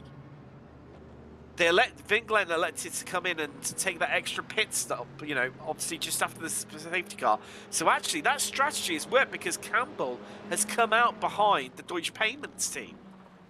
And obviously, is that a difference of fuel intake, though? The thing is that's confusing me is that they had that safety car before, didn't they? They did, yes, where they both pitted under that. So unless they're hoping on a full tank of fuel, they're going to get to within about 40, between about 45 and 30 minutes of the end of the race. And I think it's just then obviously it'll be a much shortened stop due to obviously not having to take on as much fuel. And Sim Party Racing in YouTube chat. Sim Party SPR for the win. They're currently in first place in the P Cup. Sim Party Racing Esports. They are indeed. Stuart Reynolds. A combination of strategy and also skill as well, to be fair to him. I mean, you've got to be there to take these chances. And as we were saying just earlier, Greenleaf, they're a couple of cars behind physically out on track. And you see Elias just starting to back at the pack and ready to go green and go racing once more here in the Charlotte Roval, James. Be interesting to see, when is he looks like he's gone. He has. Has Emily Howe been on the jump with him there? Coming into turn one, I think Johnny Elias got the job done. I think the actions were further back with Justin Nair and Morgan Driscoll, Tim. They didn't quite get it just about right, but even Johnny Elias was very slow round turn two. It's brought Emily Howe back in from the 0.6 she was out to the 0.4, probably 0.2 she is now, Tim. So, just get through these opening stages. I mean, effectively, we're just under, we're already half a race completed. It feels a bit strange, really, this, James. Obviously, producers. Oh, so he's having some fun. Oh, no, we could have another safety car. It's going to be out again. It's got to be out again. It's kind of stuck in no man's land. Yeah, in a really awkward part of the track as well. And I think everyone's just about going to get through there. Wow. That could have been even worse. I love the trying to not get the off track. Oh, no. Okay, we'll go on the grass. There you go. I think the off track is the least of our junks. Wow, he looked like when he went forward, he was like, oh, I'm going to stop getting off track. What happened to him? Coming into 5. He lost it by himself, James. Oh, no, he did not. Car number 73 there, Tim. Oh, that was Greenleaf made contact with him there, James. Yeah, the car number 73, which is Hans Blankart again, has unfortunately made contact there with Eric Johnson from Funk Motorsport, and just kind of sent him on his way. That put him into the hands of Greenleaf there. So we're now 3 safety cars in about, space of about 5 minutes, really. Well, 3 actual racing laps, as it were, physical racing time, and. I think Johnson is a little bit. This is going to seem a bit counterintuitive, so bear with me one moment, James. I think Johnson was a little bit lucky there, purely because didn't take any major contact. Obviously, there was that glancing blow with the Greenleaf Porsche Cup, I believe it was, coming through. But other than that, and I'm not too sure how, because that's a bit of a blind entry into that corner there, James. As to how everyone... Let's see if we can try and get it on, pick it up from a different point of view of what it looked like. Oh! Oh! Okay. That's what it looked like arriving fresh on the scene. Let's see if we can get it from a different car's point of view. This is with the B-Sim car. Oh, no. No, he's just cleared that one. Hold on, He's just managed to get round it, I think. There. Let's see if I can... Yeah. So it wasn't too bad. It was more towards the bit further around the corner than what I was initially anticipating. A bit hard to tell from the camera angle. So... Yeah, I mean, if it was a little bit earlier in that corner, James, the entry into that corner for viewers at home who've maybe not driven this track is, it's incredibly blind. You've got the wall that's on the right-hand side. You want to hug as close to that as possible, almost skim it. And, yeah, and that's what then, you know, so then they would have been effectively coming around and would have been met with a face full of Porsche 911 GT3. However, the fact that Johnson was just that little bit further around, I think that has what has saved him and allowed him to get away with only merely that glancing blow from the Greenleaf Porsche Cup. Yeah, I think if it was any earlier into that corner, I think there could have just been a lot more chaos. Or, to be fair, probably be out just round past the entry or past the exit of 6. I think it could have been a lot more danger there as well. It was kind of... almost him sat in a sweet spot of the corner where everybody kind of realised he was there, and he kind of gave enough room for cars to get around both sides. So, yeah, he was kind of very lucky on that one, I think. Definitely. I'm sure Johnson won't be feeling too lucky right now, but I think this... I think it's segue time, James. Well, we've got a gap in proceedings. I think it's time to hear from one of our sponsors. Go for the gap. Yeah, so go for the gap. Find the very best F1 and motorsport art and graphics. Get over to the store on Etsy now and use the code 10TAOSIMSPORT for 10% off motorsports prints. www.etsy.com/shop/go for the gap, or head over to @GoForTheGapCo on Twitter for more information. And as always, don't forget all the links to our sponsors today are down in our YouTube channel description. Johnny O'Hara is in the pits, Tim. He is. Likewise, Equipment Geek, they've had it in as well. Interesting with Elia not playing chicken anymore with a fuel strategy, electing after 3 safety cars. This is definitely the time to come in. Now, interestingly, where is Elia going to come out? Brian Crawford's got into the car. And he is... So they've gone for a driver swap as well as a pit stop. Now, they're going to come out 6th in class and about 22nd overall, I believe they're going to come out in. So, a little bit interesting. Now, Porsche Cup, James, still out there. One of only 2 teams yet to pit. Our leader in Porsche Cup, Sim Party, Stuart Reynolds at the helm of that Porsche 911. And also, the other car not to pit, well, it's still the guys down in Porsche Cup at 11 tenths. Paul Stout at the helm for them right now in the 220 machine. The only 2 cars out on track yet to pit, James, interestingly. See, Tim, I don't know. I don't think that's a bad strategy. I've got to be honest. If I was Johnny Elia, I probably would have looked to play the same game. We've had 3 safety cars within a short period of time. The cars are going to be bunched up again. You've got about 22 minutes before you can get inside the hour to look and actually possibly get that free stop. If it had enough fuel for that extra period of time, he could have got away with it there, mate. If he just had to get another safety car, and he would have been sorted out for the race. Personally, that's what I'm working out. Could have got away with it if it wasn't for those pesky kids. Well, yeah, in a way. To quite Scooby-Doo. But no, in all seriousness, James, I think this is where it's... You've got 2 schools of thought on this one. So you can either say, okay, I'm going to stay out. I'm going to have to pit probably under racing conditions.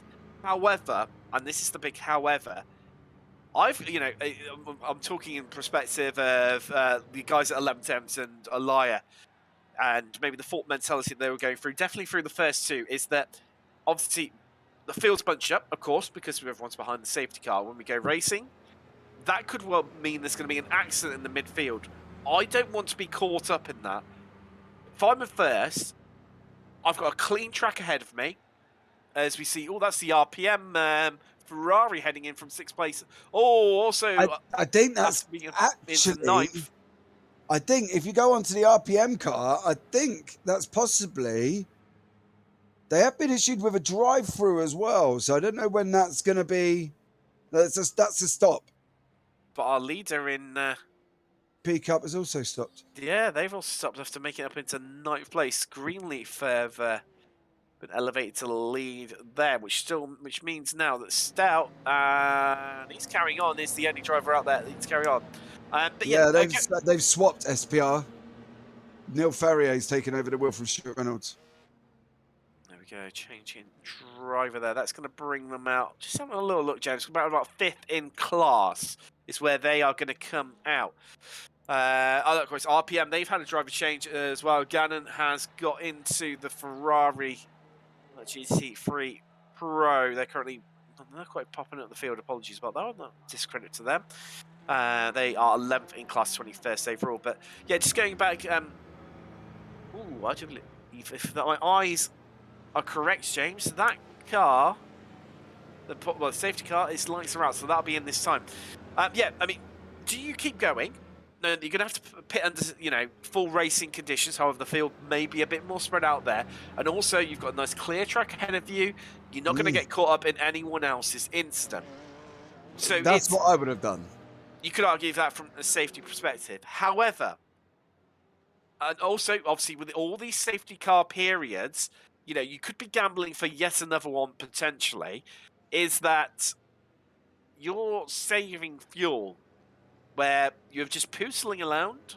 I do believe it's around about 60 kilometers an hour is the speed limit behind them, and behind the safety car it's currently running at. And obviously that's, you're just literally moseying around, probably pulling the clutch in a lot of time, just coasting around. So you're saving yourself a whole ton of fuel.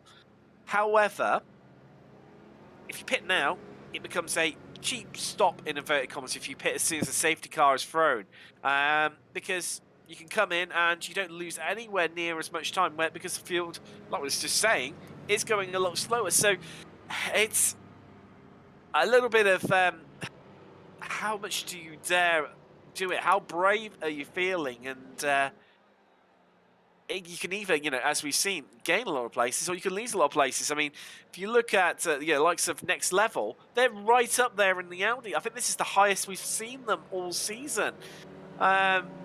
Just Nigel might even argue, he's so high up he might have a nosebleed, but he's going to be absolutely ecstatic with that one in the Audi, and it's great to see. Likewise with Driscoll as well, but I mean, let's find out what happens, James, as we head off once more. Emily Howe kept him late there going into that final chicane, literally held it and held it and held it, and then took the jump just as it come out of the exit round across the start-finish line. So great strategy, dangerous one, but then again that has backed the field up again into this section, Tim, where we know it caused so much hassle and carnage in the last part. Indeed, it's just seeing well, these guys are going to be working together, Deutsche Payment and SIM3D. They're going to be the perennial hot knife through butter as they dispatch of drivers in front of them. Suddenly, Dryder's Mercedes GT3 AMP car is the next one on the list for these two. And I expect this one to come out on the banking. And we know the raw pace of Sean Campbell. We've seen it so often. Did Ballal at a breeze, and we see Zafer there, so the drivers move out of the way. We know the young protagonist that is Vin Glenn, the German. He's I believe he's only a 15 from memory. Is definitely one to watch out for. These two are going to be are going to be brave. I think a little bit might be a positive way of putting it.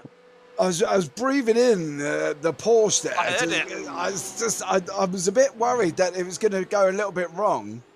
Oh, there's another one there. Well, at the moment, it's another one. Bites the dust. Something. No, get out of the way. Oh, okay, they managed it into that horrible turn 1 and turn 2. I mean, it's just... Ooh, hello. I think Campbell might be heading through here, James. Well, no, he's had to back out of it. It's the 11 Temps car in front, isn't it? 2 up from them. I think, yes, that's the Porsche Porsche Cup. Porsche Cup one. Porsche Cup version, yes. Oh! What's going on? Sean Campbell muscled. He muscled Vin Glenn using the 11 Thames car there to get past him, Tim.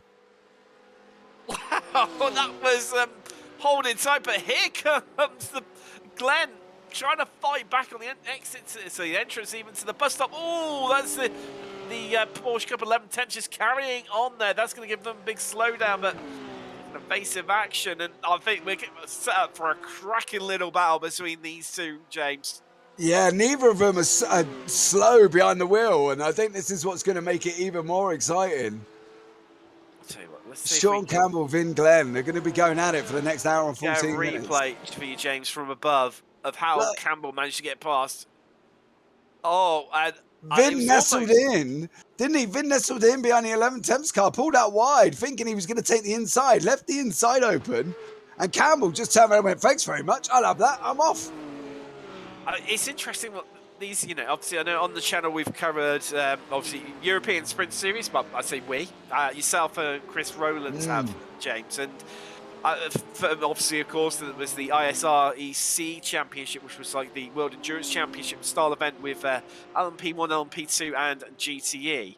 And the way that Campbell utilised the back mark, the slower class of car there, against Vin Glenn, was almost the same sort of style of what we see from you see from the prototypes, where really clever ones utilise the back markers as a pawn and someone to position and box in their opponent and to get the move done. And it's typical multi-class racing, and a great example of it there from Campbell for SIM3D and the BMW M4 GT3. Yeah, that's the thing. We see it every Thursday with the, in the broadcast split with the LMP2s and the LMP1s. The LMP1s are really good at it. They use the GTEs and kind of use them in a way where they don't purposely use them to block the person behind, but they just happen to be in that position the way the LMP1s move them out of the way. So, it's a great strategy to have. And Sean Campbell, well, he just used it to full effect there. Got muscled Vin Glenn, expecting the 11 Temps to stay on the inside. He didn't. He left the door ample, and Sean Campbell put some free wide into turn 8. So, yeah, great driving from him there. It was absolutely spectacular. It was a really, really good example, like I say, of multi-class racing. But I'll tell you what, James, it's getting close for Zabi. They're coming through. That's the Porsche Cup. They have Kazar Sim Racing. They're trying to dispatch there, but Porsche Cup having a good old fight back and not making it easily. Now these guys, I think you could argue, are so unlucky. At Spa 2 rounds ago, we saw them, sitting comfortably at the top of GT3 AM. And then, of course, in the closing laps, they had 2 incidents of the barrier and lost what was a massive lead and ended up finishing 4th. We saw last time at Belle Isle as well, where they were involved in an incident through no fault of their own, and they lost the lead again because of it. And I mean, especially as we were saying earlier, James, 2 bites of the cherry here today, in for a bit of redemption and chances for these guys to try and make it through the field and have their win. I think duly deserved win, I think, as well, would be definitely said. Yeah, I think so. They're definitely due it. You know what I mean? They've been there or thereabouts. They've tasted almost the smell of what we call a smell of victory. So, yeah, I think they need to come back in the second race and have a real good go at it and really push that car forward into the position that it should be. Well, interesting as well, James. Our top 3, due to the beauty of the safety car, our top 3 in GT4 are all right together. I know TechSense are at the back of them. However, they are a lap down compared to the top three that are ahead of them of D-Line JD and back marker Blue. As we've got a move in here, James. No, Casca's not going to try and take it from there. All three have swapped drivers. So we've got Tyler Langenberg, Casca, and Custus, sorry, in behind the wheel as well. So D-Line, JD, and Backmarker Racing. So they've got to be careful, but it's JD taking the inside. That's for the lead. Yes, for the lead. JD Sim Racing just gone into the lead of GT4. This is getting a bit tricky behind them as the TechSense car trying to make progress, trying to unlap itself right now at Hansa Stadler.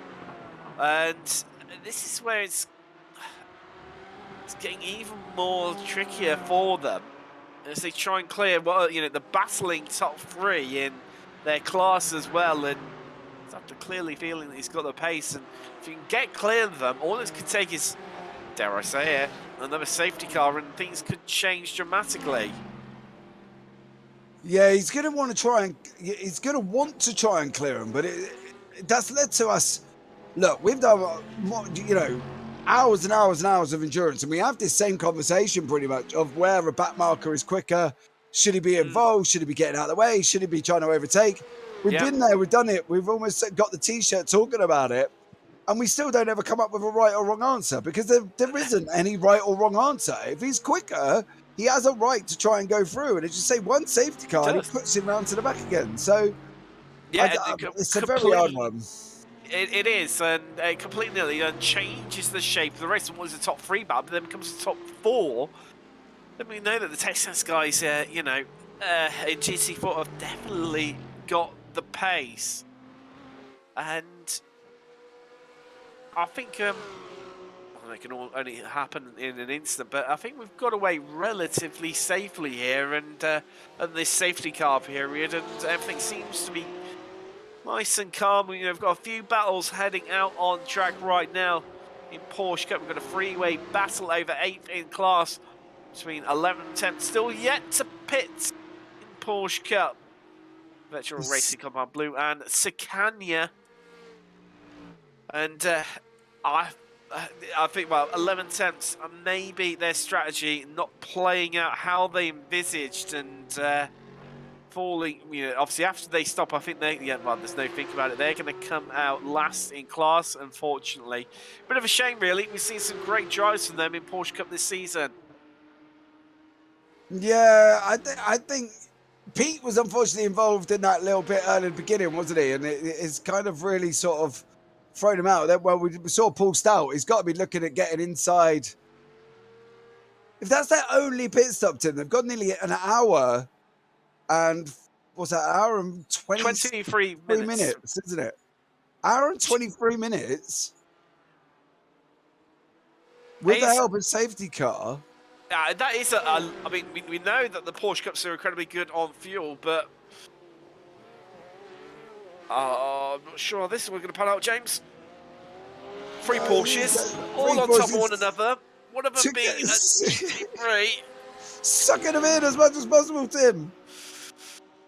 Anders there just kind of like was involved in the peak up, and unfortunately just kind of caught himself up in the battle. Kurt Van Anken and Brian Frattini, didn't he? He did. You see that? Atkinson are just using all the curves. A bit some more there, the Dane. Flying Dane, the way he's launching across those curves, but he's not that much slower than the guys in front. We've seen this, James, haven't we, before? 1.5 seconds, I think it is. 1.5, 1.8 seconds. We saw it about, well, I say we, I'm gutted you went there to see it as much as I know you were as well. We saw this at Belle Isle, James, where the pace difference between the back-end GT3 and Porsche Cup was negligible. Likewise, in the back-end of Porsche Cup and GT4 as well. Well, actually, you know, even I think it was even quite a bit of the whole of G4. And speaking to a couple of the drivers post-race, James, and it was apparent on camera as well that passing and being past lap traffic and obviously the different classes as well, where they were coming around to lap them, was a real struggle, especially between the GT4s and the Porsche Cups, because there was no major pace difference, not between, obviously, as we were alluding to it earlier, you know, our coverage here of the European Sprint Series, where you see there is a dramatic pace difference between, well, definitely the three different classes, especially between the LMP ones and the GTEs. However, even with the GT3s and the GT4s, there still wasn't like a long enough run up for them to get. Tim, they're pushing 3 wide. Get through, and you see D-Liner clearly. Sandy Driver's got 2 cars involved in this. At the front of the pack. Oh, James, it's a bit of a hold-tight moment, this, isn't it, really? Yeah, this is kind of a clinch up and see what Sean Campbell's going to do.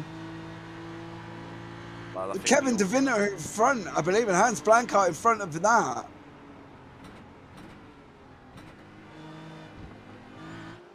He bounced the first one and then he kind of straightened the car up, ready to take the second one. But these guys are, yeah, it's going to be... I think the interesting one as well... We've got Stage 1 Racing Junior and Senior, haven't we, in the front, these two here? We have indeed. Now, are they going to be wanting to holding them up, or are they on comms saying, either let me through or get on with it? I think we all know Sean Campbell. Well, Sean Campbell's just got on with it on his own, and he don't really need to do anything. I don't need your help. It reminds me there's a driver called Aero Norm who I covered in another series, and he's very much like that. He's like, will you work together? Oh, I don't care. If they want to work with me, they can work with me. Whatever. He's so very Kimi Räikkönen-esque, the incredibly quick driver, and Sean Campbell displaying the same sort of features. Oh, James! No, they've touched again! Wow! Oh. How was that not a bigger incident between Campbell and Blankart? How? Oh, I don't know. I'm not even going to sit back and think about that one, because that could have just gone absolutely horribly wrong. Blankart covers him off. Campbell didn't look like he moved though, Tim, so I wonder if that was coming back the other way.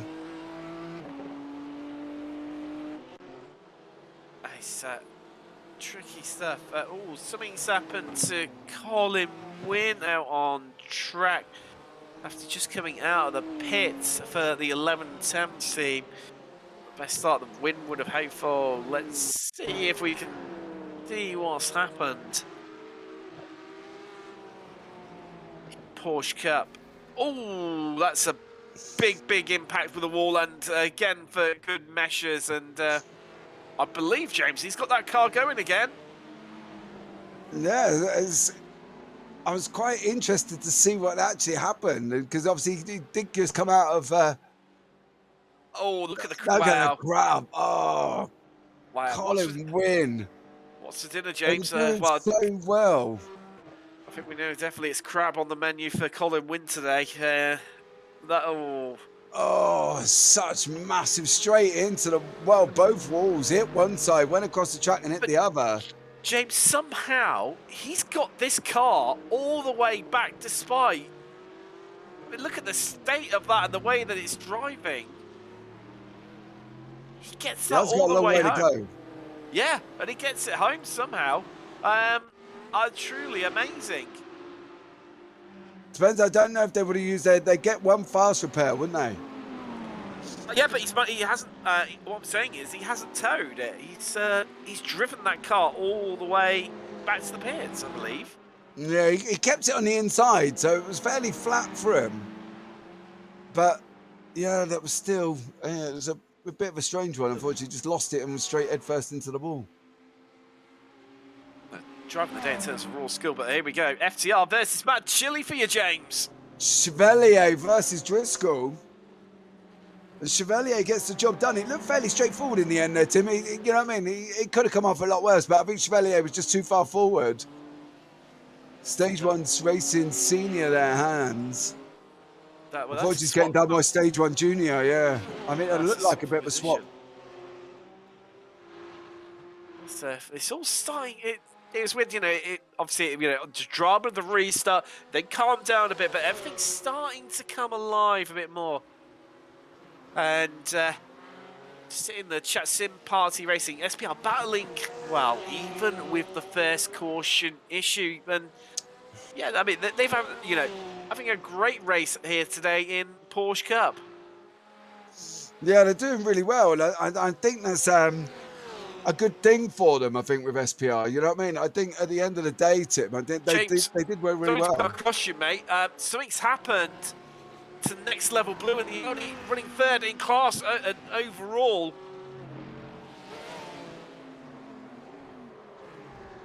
Oh. The Audi doing Audi. Oh! Oh, wow. Don't go back. Don't go back. Don't go back. Don't go back. Oh! Breathe in, James. It takes a lot to silence one of us, James. The fact that we were both completely silent there watching that, I think speaks volumes in itself. I think because we could see what was coming. Like, it was almost like a prediction that if it went out, it was just going to be one heck of a pile-up. Yeah.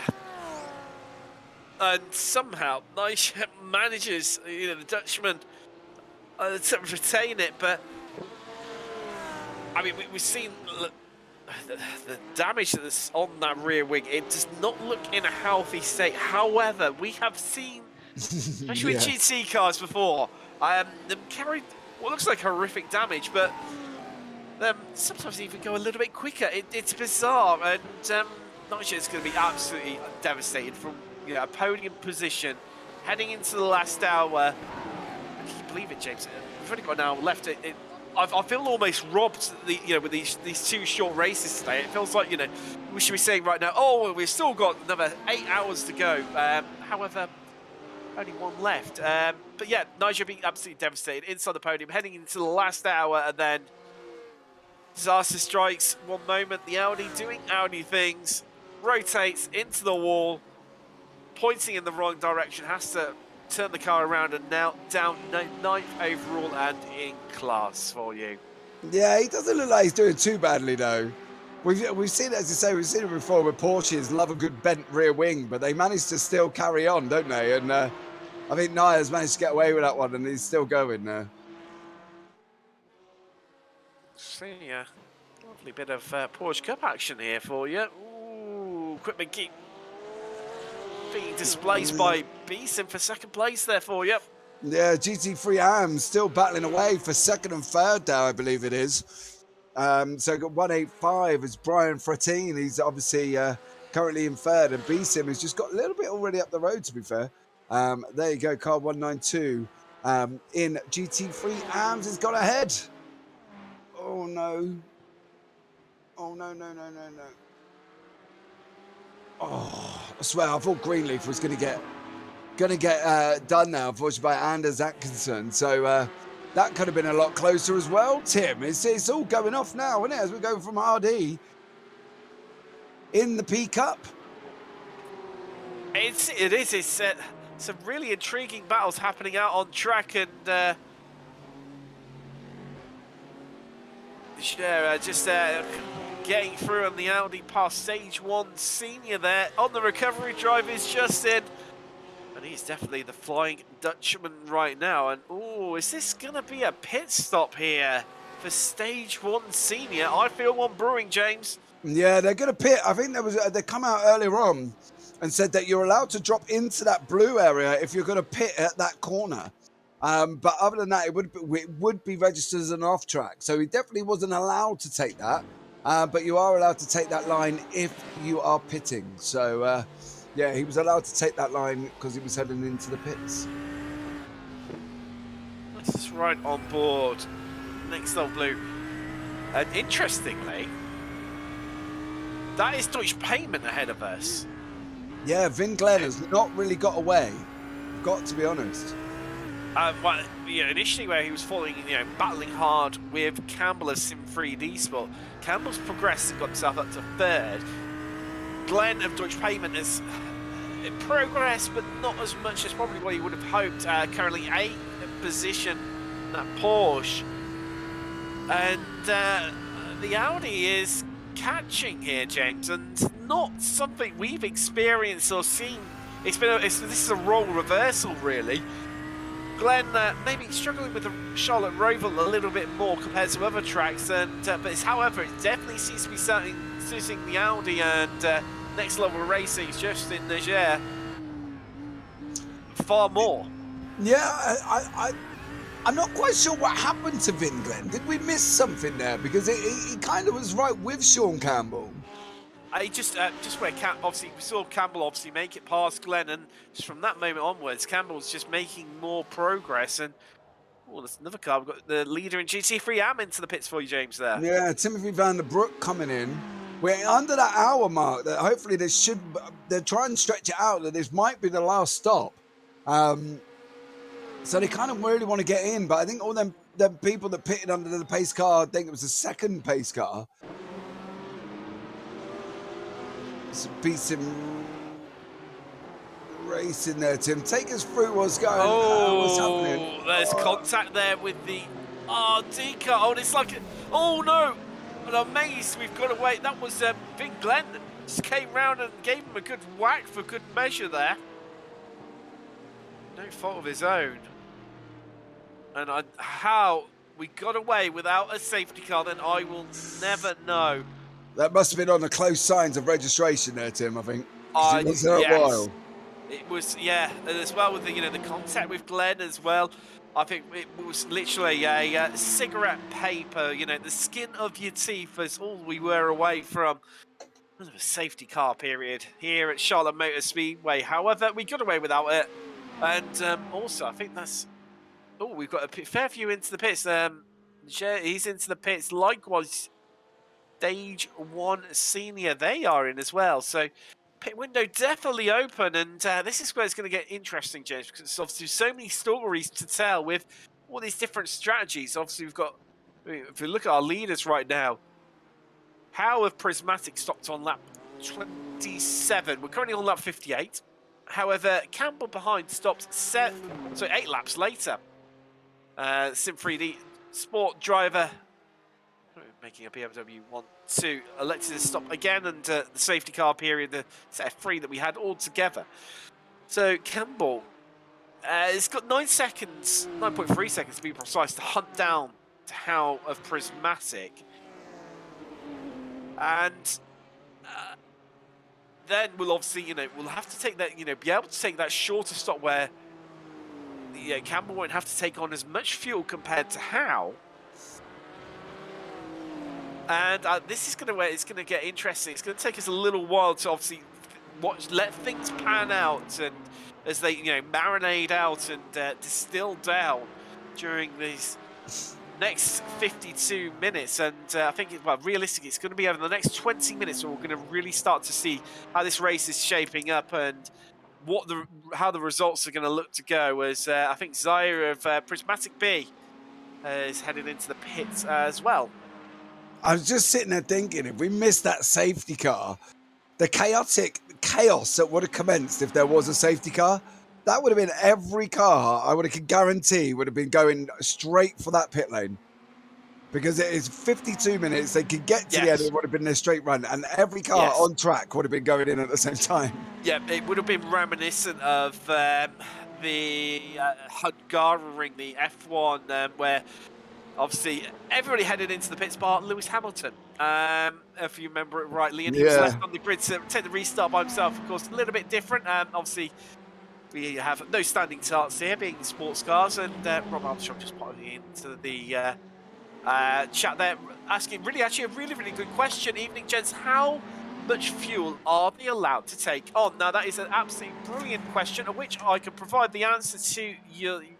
To the fuel tanks, they are limited to 75%.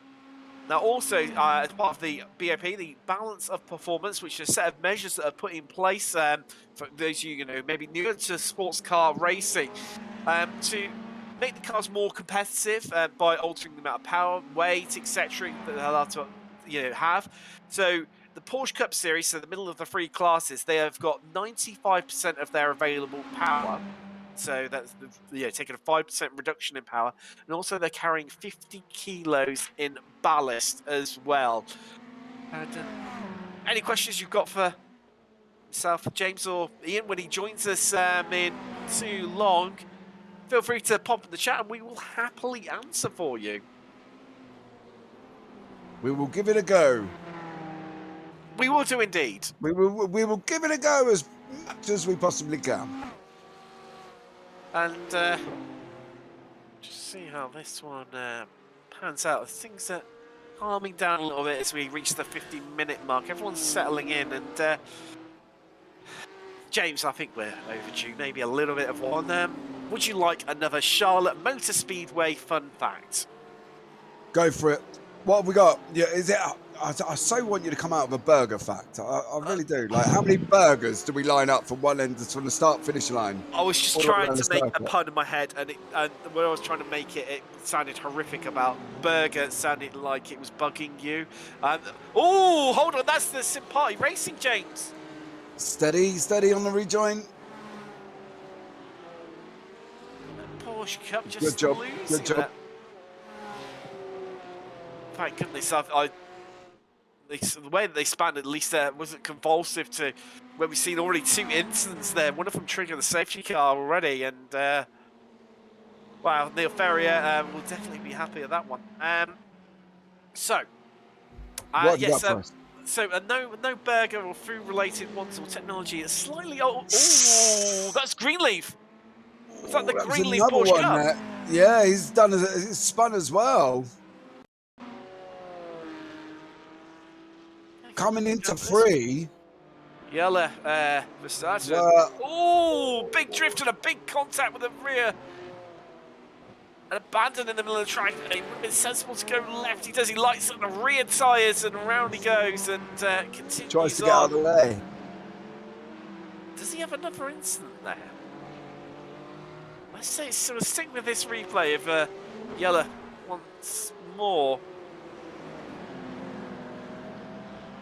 No, let's just get the car going again successfully and without any too much drama.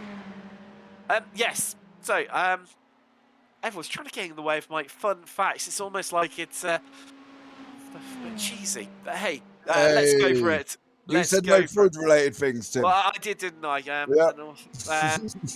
So, President George Washington, it is food related because he ate lunch and rested in a house that once served as the Speedway's offices. Also available for weddings, christenings, bar mitzvahs, or even a funeral. They say they're that bad and desperate are my jokes and facts at times. But there you go. Three very unique fun facts there for you throughout the race about Charlotte Motor Speedway. Tim, tell me, if I said to you, what do you think would be the biggest number of cars to start a race on this circuit? Oh, now that is a good question. That is a good question.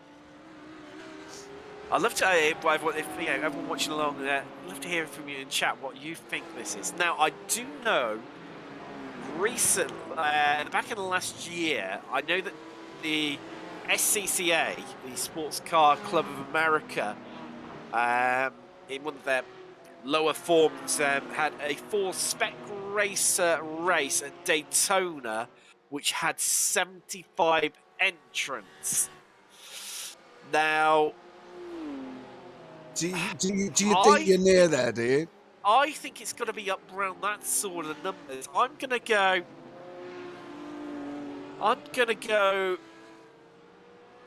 Oh, James, we've got a spinner. Is that Wiggins of RD? It was. It is again. Take a look. What has he done? He's not in the same chicane. It is. He's got an insane one. Taking the sausage. There you go. Look. And we talked about them at the beginning of the race, Tim, how dangerous they were. And unfortunately, Josh Wiggins has really come a cropper. No. Lights the tyres up in frustration there, James, and just ends up costing himself even more time. And wow. There you go. I think he's consuming, adding to the, just trying to find my fun facts again. And as the, was it 13,500 feet of hot dog sausages that is consumed here on a race weekend. But to get back to your question, Jason, of how many cars have taken... Well, I'll tell you what, Tim, what we'll do is let's open it up to chat. There's people in chat. Yes. So how many cars do you think were on the track at any one point who started a race at Daytona? How many cars do you think? Daytona, is it? Yeah, I mean here, sorry. Oh, here. sorry, okay, yes. Sorry, it's because I threw you with my facts about SCCA and Ford spec races at Daytona. Yeah, what? Yeah. Go on. Ooh. I think it's got to be, so I'll say, see for what happened to Wiggins. I say it's going to be around about, I'm going to go at now. I was going to say about 82. Was going to be my guess. 82?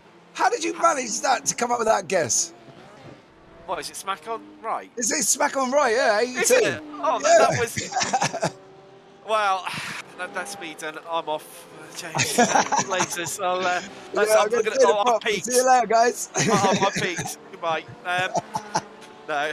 Wow. That is a... I mean, we've seen... We've got 35 cars on track here today. 34. We lost the FTR Eastwarts GC4 car all the way back at the start. So we've seen just how tight this track is with 34. I mean, obviously we've got multi-class as well to throw in. Oh, we've got a few. Look who's in the pits, James. That's SIM3D. Yeah, 43 minutes to go. It should be their final one, though, Tim, I would have thought.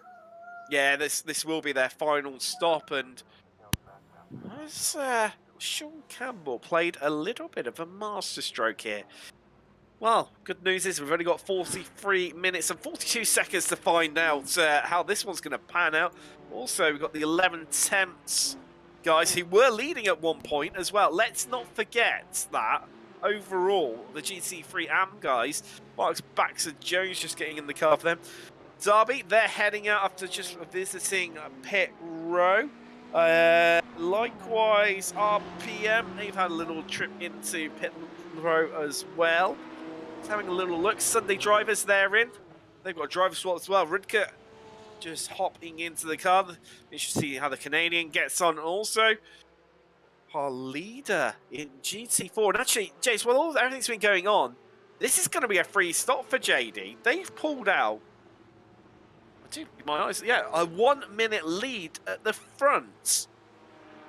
Over 1 minute lead. After, well, that's what it currently is as well. So they've had an absolutely blinding stint at the hands of, well, there's been Kasker at the wheel, isn't it? Mocek dropped out when they had the earlier stop, and Kasker's had a biblical stint and has hauled that car up so high that they've got a free pit stop out of it. I mean, they're 18 seconds clear now at the front. Spectacular stuff. Yeah, you would have thought, though, that Kasker's basically just got to keep it on track, and he wants to have a good spotter in his ear saying to him, look, we haven't really got to do a lot, just keep it on the track, and you know, you can drop time over the next 42 minutes. Obviously, you know, they're not going to go and drop 18 seconds. But, yeah, I'm hoping Kasker now just sits back and relaxes a little bit. He's got the gap there to play with over the next 41 minutes, Tim. He has indeed. He has indeed. And it'll be interesting. That's a few bits. I mean, we're still waiting on a few more pit stops. So Kazar leading Porsche Cup right now. They're yet to stop. This latest round, they stopped previously like on lap 26, currently on 66, so some 40 laps to go for them. Our leader is in. FCR red, in the hands of Chevalier. in from the lead. Likewise, Chile there coming in as well. Expect to see also next level racing there into the Audi. Be good by that one after their spin earlier on. It's all happening out here. It's going to be within the next sort of 5-10 minutes. We're really going to see this play out, Tim, with 41 minutes remaining. The people who stopped at that second safety car, Sean Campbell has been a surprise. He's taken one more stop than everybody else, but it's going to be interesting to see with 40 minutes remaining. I mean, obviously, yeah, he pitted obviously at the first, of the set of 3 safety cars that we had mid-race. He pitted on the first one and then elected to pit at the second one as well, just to pad out. I think he gained about 7 laps from memory, extra out of it. And is this going to be? Is this going to work? Or, how this is going to pay out for him? It's definitely interesting for these guys of how they're going to navigate it and how much fuel they've got to take on, etc. The good news is that Howe has not only kept her, she's come into the pits and has not only kept her 9-second gap and obviously ahead of SIM3D. She's filled up and ready for the end of the race, and I'm going to stop there because I do not want to get done for landing curse in the commentator or anything like that onto anyone. I think. Yeah, step back Let's a little bit. send it in the best. Yes, step back. Yes, we won't jinx anything at all. And because if you time the gap, she's only got 17 seconds to Kevin De Winter, who averaging he's got to stop. Kevin De Winter's got to stop. Go for Amp's got to stop. Josh Wiggins is looking at it. He's got to stop again. Yeah, Deutsche Payment, they pitted on 34. They will need to stop again as well because they stopped at the same time as Sim3D Sports. However, I think Glenn able to just extend it out for a couple more laps compared to Campbell right now. And Emily Howe's got an 8-second gap over Campbell. So they're in a very good position coming into this period of the race. There you go. That's all I'm saying. Tim, over to you.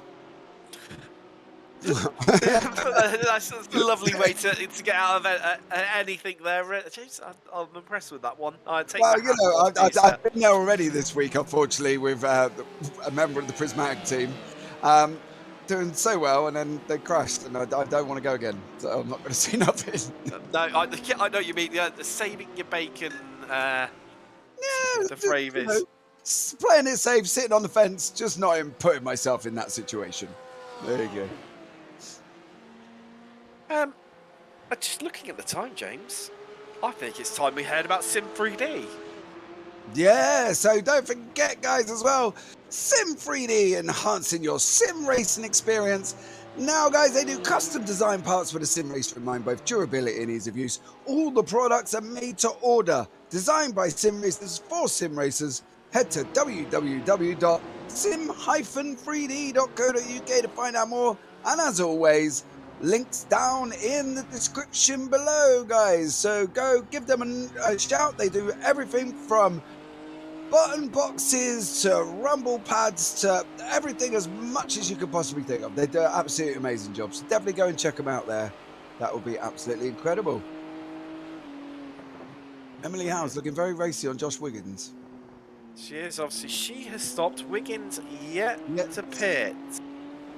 He's coming up to nearly 35 laps.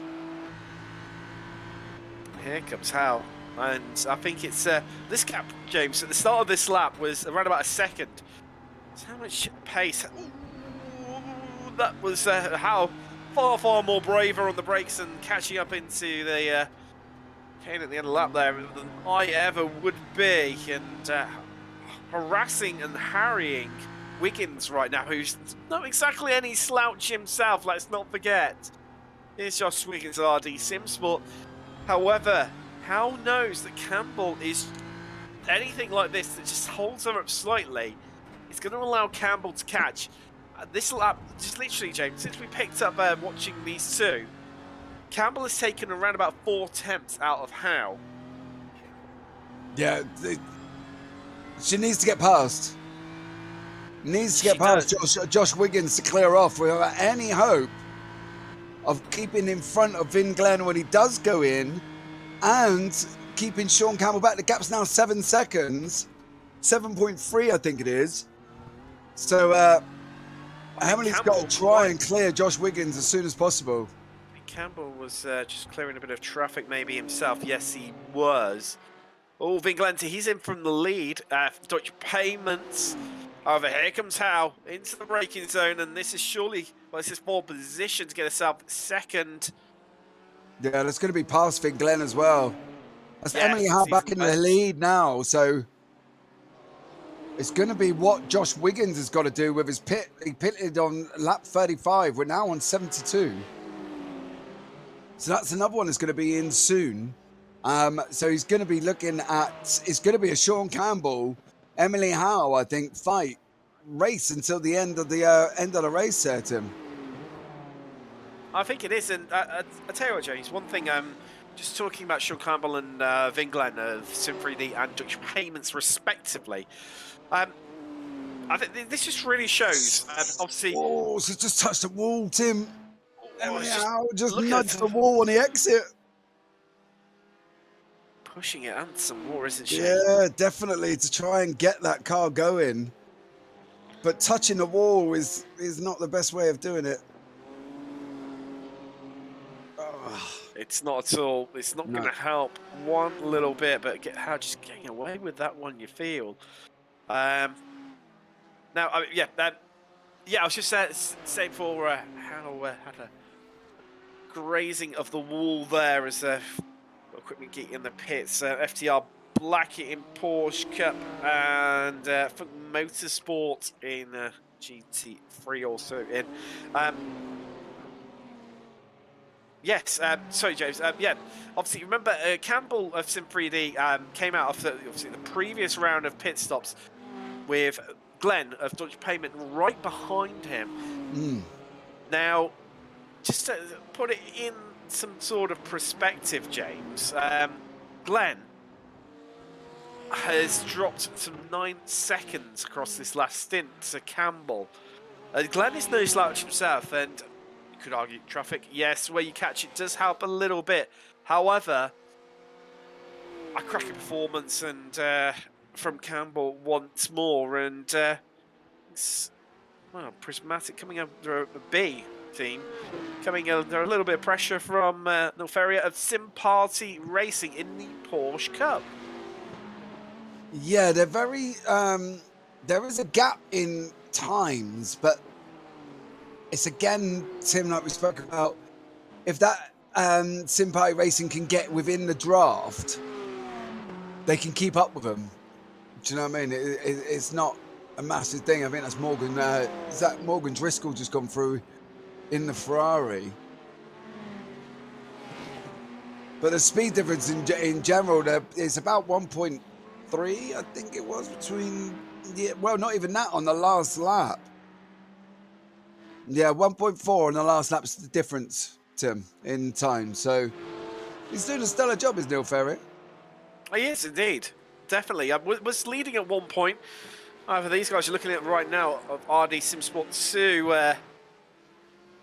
Atkinson, Danish driver, currently on board for them, leading the way, and 12th in Porsche Cup and 12th overall. Let's just keep you up to date with what's happening in GT3. And BSIM leading the way, Quick Geek the second, Zabi third. And then, of course, let's head down to the guys in GT4, where after it was all kicking off at one point. However, I mean, JD, at the hands of Cascas, put in a brilliant stint and pulled that card into a comfortable 14-second lead. Actually, so it's going to be more than that, I believe. No, sorry, it's over back marker blue. And D-Line, they're currently third. And after trying to unlap himself, unfortunately hasn't quite gone to plan and been stationary for a little while now. Stadler a tech sense there. Yeah, it's not been able to make the progress they would have quite hoped for. No, but the only upside to that is obviously the second race. Exactly. Chance to reset, start all over again, and have another crack at the whip. Well, worth mentioning, 2 retirees so far, although I think TechSense car may well be joining them soon, and I don't think anything...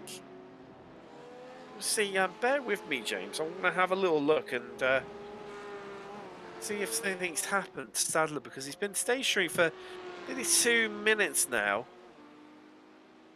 And just want to see, has something happened to them? Ah. That car doesn't look happy. That looks like a blown engine there, James. So they've got JD. Yeah. Oh! Link code. That would be the issue. That's why they're in the pits for so long. Yep, that would be the issue. They were helped on their way. As you say, though, it did look like a big chunk of netcode. It did indeed, and look what you see. It's pouring smoke out of the back of that Porsche GC4 Cayman. I know, it's not a happy car. No, definitely not. I'll tell you what we might do. I'll tell you what. You can see, just there you go. That's how it all unfolded. Oh, James, hold on. We've had a switch for the lead. Somehow, somewhere, Campbell has taken a big chunk of time out of Howe. 7 seconds. Yeah. And taken the lead. Just as we were looking to see how that all unfolded, has something happened to Howe? I don't know. I can't see anything within our... The last lap, Emily Howe was 1:18.03. Sean Campbell did a 1:16. The 1:19. He's done a 1:19 now. She's done 1:20.94. So that's clearly she's just getting stuck in traffic. Look behind him. Just can't get out of traffic. Emily Howe just seems to be stuck in, and it doesn't seem as quite as... Get up there. You want to just send it up and, you know, make your move. It's just not as aggressive as what we see, you know what I mean? It feels like Howe is playing it a little bit conservative as she tries to make her way past the Greenleaf car there. I'll tell you what we'll do, Tim. We'll bring in Jess Martin from the Prismatic team to have a chat with us briefly. Let's see if we can pull her in. Jess, you there? Absolutely, I'm here. Jess, tell us, have we missed something here, or did Emily just have a bad run of traffic to lose that 7 seconds? So she touched the wall. You captured a little bit earlier. She touched the wall a bit earlier, and she touched the wall just beyond the line. She's done some damage to herself, and she's just lost a little bit of pace. You'll see it on the right-hand side of the car, front right. That's where she's caught the wall twice, and it's slowed her down a little bit. Ah, that was such a shame. It was so commanding. It was a good 7 seconds out in front, and she looked such a commanding lead. So, what is it now? Is it just damage limitation and try and bring it home? We're just gonna wait and see. At the end of the day, we got ourselves in a good position in terms of pit strategy initially to get to that point. So this race has proven that anything can happen, and all it takes is a safety car and a free pit stop, and we could be in a good position again. We'll have to see. Well, you've got about 23 seconds over Deutsche Payment, Jess. Is Emily aware of that? Have you gone on the radio? Have you said to her, like, you know, settle down. Yes, it's happened. You've lost time. You lost the lead, but we've still got this 23-second buffer. Absolutely. I've said just for her to keep her head down. At the end of the day, we've still got some time. We've still got a good shout at this race. So we're going to make the most of it. And I trust her to be able to do that. Tim, anything you want to ask Jess? Yeah, a couple of things that are coming out of chat.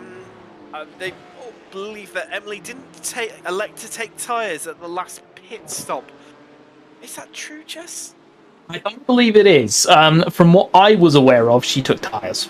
But Okay. I think she was definitely pacing relatively well until she had the damage. That's the one thing that she's mostly found has made her a lot slower. So, I mean, unless something has missed me while I've been going around, I believe she had taken tyres. Okay, no, that's fair enough. And obviously, we were saying earlier. I mean, obviously, obviously where you're team manager for both the prismatic squads. Myself and James, obviously, talk about it. Obviously, due to the nature of where the race being run today, obviously 2.5 hour races. You get a second bite of the cherry, chance to reset and have a go again. And how are the ladies looking forward to that one? Emily, I think, will be incredibly excited if this race doesn't go her way. I think the next one is going to be one where she will want to put in probably the best performance that she's got. This is one of her two, favorite tracks, and the last two races of the season in terms of, now the second race at Charlotte, and then you've obviously got Road Atlanta. They're two of her best tracks, so I have real faith that she's going to want to really get a good shot. Is that almost a little bit of fighting talk from the prismatic camp coming in there, Jess? Absolutely. I mean, at the end of the day, we want to make this a three-way battle for the title. Fair play to Dan Muth and Vin Glenn. They've put in an incredible performance. But I'm going to be honest, I do want to beat Calvin and SIM3D. I ultimately want to beat them, and I want to get a few race wins under our belt in the process. I do believe that is you taking off your gloves and throwing them on the floor, throwing down the gauntlet as it's more commonly known. And wow, I definitely fighting talk being brought out here at Charlotte Roval. Yeah, definitely there, Jess. Well, thank you very much for joining us. We'll let you get back with the last 24 minutes remaining. No problem. Have a good one. And you Take care.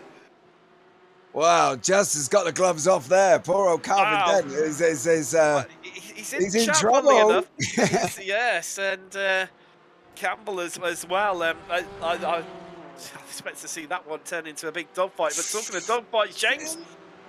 Oh, he's missed. Oh, I thought he missed the corner with that bump over, and I thought he was just going straight on into the back of that JD Sim Racing car. But that's another situation. Oh, he's in the wall, James. He's in the wall.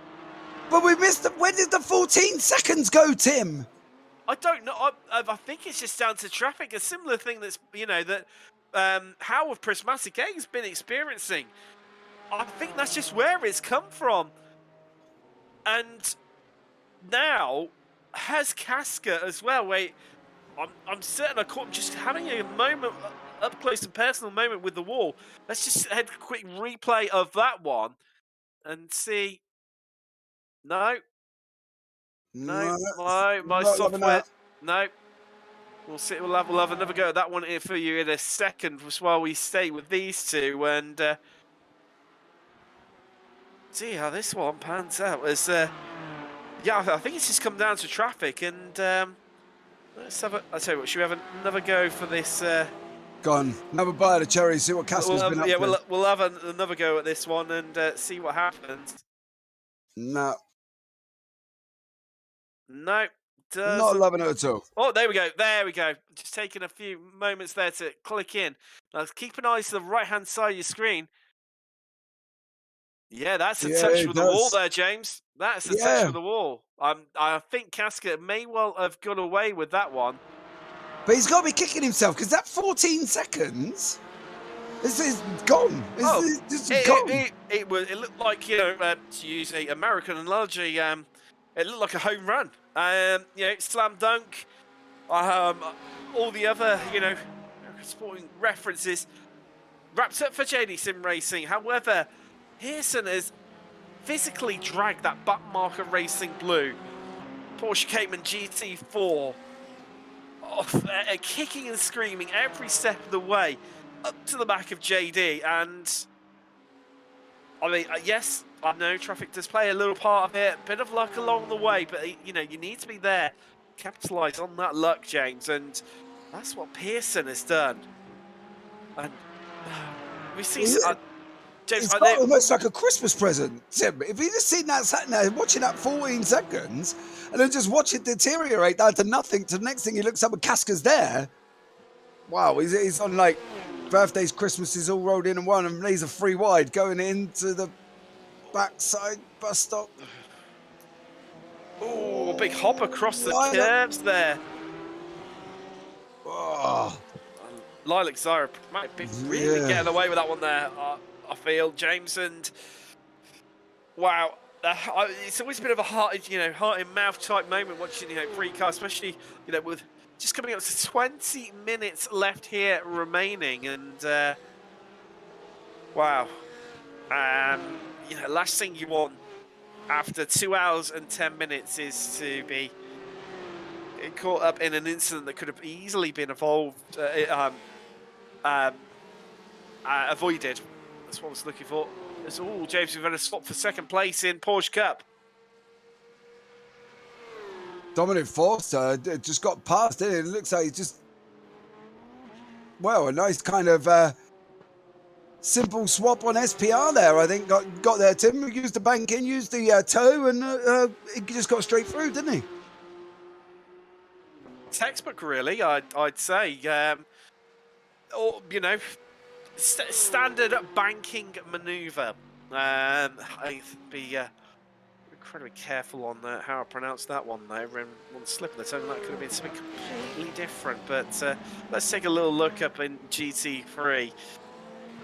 And what's happening up here is we've got a nice little battle. Well, the leader in GT3 AMP. I'll tell you what, the GT3 AMP today, what a race it has been for them in race 1 here at Charlotte Roval. And, we saw 11 attempts at Hanzo and Laya leading overall early on. Unfortunately, we've dropped that down to 5th in class now. However, B-Sim, they're going strong. 5th place overall. Great stuff from the AMs here at the Roval. Yeah, Kurt Van Aken is literally, he's kind of been just, he's almost been there and thereabouts, but he's kind of just dragged the Porsche up and it's just silently gone about his business. We haven't really heard a lot more from them, but they've just gone about their business and on their way, haven't they?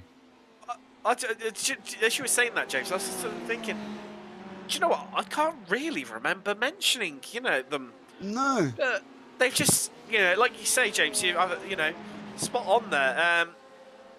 They've just navigated that Porsche coolly, calmly, kept out of trouble. And right now it's paying real dividends to them. And as we see stage 1 green versus 11 temps here in this battle for 4th in class, 12th overall. Yeah, they've 11 temp swap from Colin Wins. I thought that was, sorry James, I thought that was contact then. I thought there is now! Oh, there was on the second exit. The second exit there was contact, but not enough to unfortunately damage either car. But there definitely was contact. But the interesting thing I was going to say is they swapped over from Colin Wynn. Obviously, we saw what happened to Colin. So that must have been one of them teams where we've said about before, where they just go, right, we're having a bad one. Let's jump out. Let's put Mark Baxter Jones in and seeing if we can get some momentum going back forward. Of course, Baxter Jones involved in. Well, it was the absolutely epic battle that we saw at Belle-Isle right towards the end. The last few minutes were, what can we say, spectacular. Absolutely spectacular. Well, I'm going to have to go, and I'm just going to have to say okay on that one, Tim, because obviously it was. I missed it. Didn't I? It was the closing laps there in Porsche Cup were some of the best racing that I've had a chance to commentate on. It was, you couldn't tell which way it was going to go, and if you haven't seen it, well worth going back and just watch probably the last 10 minutes of the race. Yeah, just it was full of twists, turns, drama, and couldn't tell which way it was going to go. And yeah, no more spoilers on that one. Then just make sure you go back and watch it. And it was some absolutely epic racing. We've been in sport with this championship a lot, James. And we've seen some epic racing all season long, haven't we? And for one, can't wait for almost a bit sad, obviously. After today, we've got one more round left, and And then it's the season complete, and Road Atlanta obviously in technically 2 rounds time, obviously in around about 2 weeks, I believe it is, coming up, that one. And yes, I'll be sad to see this championship I say come to an end. Of course, I'm sure it's going to be back for another season, but just the season curtailing as James, something's happened to Trevor Anderson. Let's see if we can try and get a replay of how this one's happened.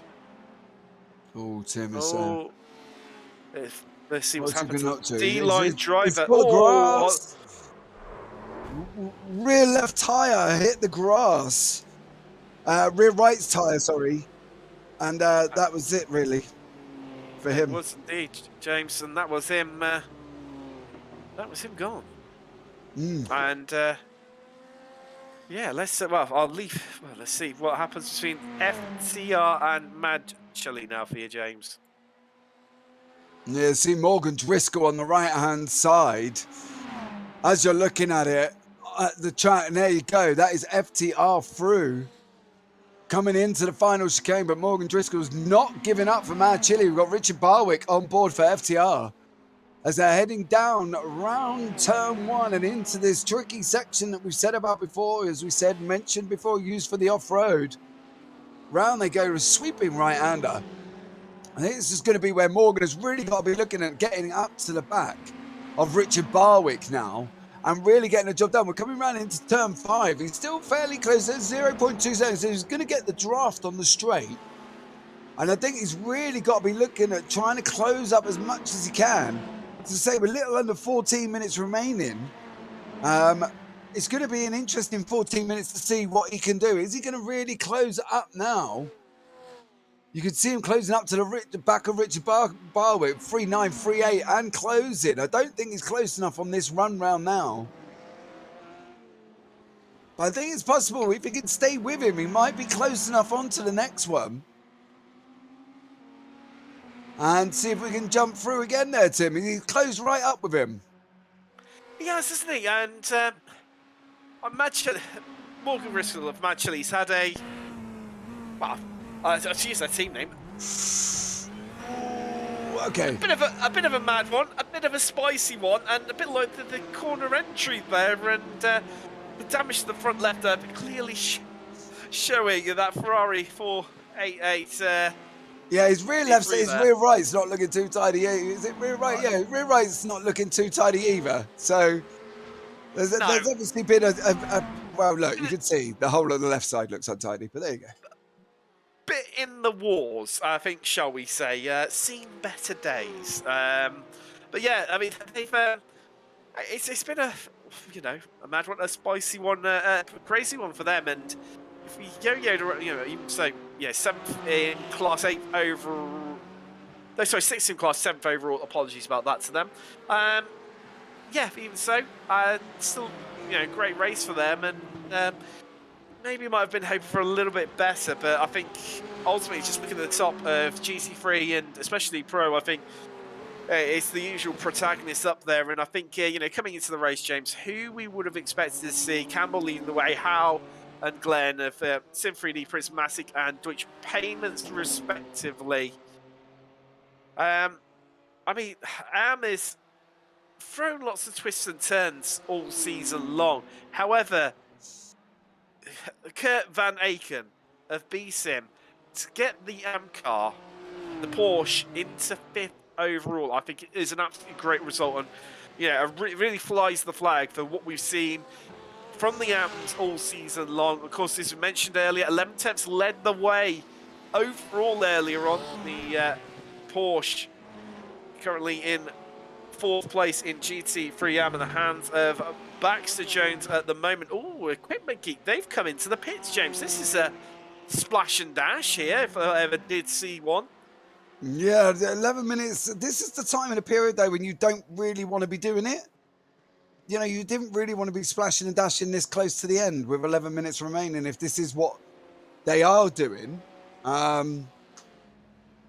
it looks like an actual drive-through, Tim. To be fair, I'm just gonna check. Well, I was gonna say, There's definitely no stopping going on there, James. And let's take... No, I've got...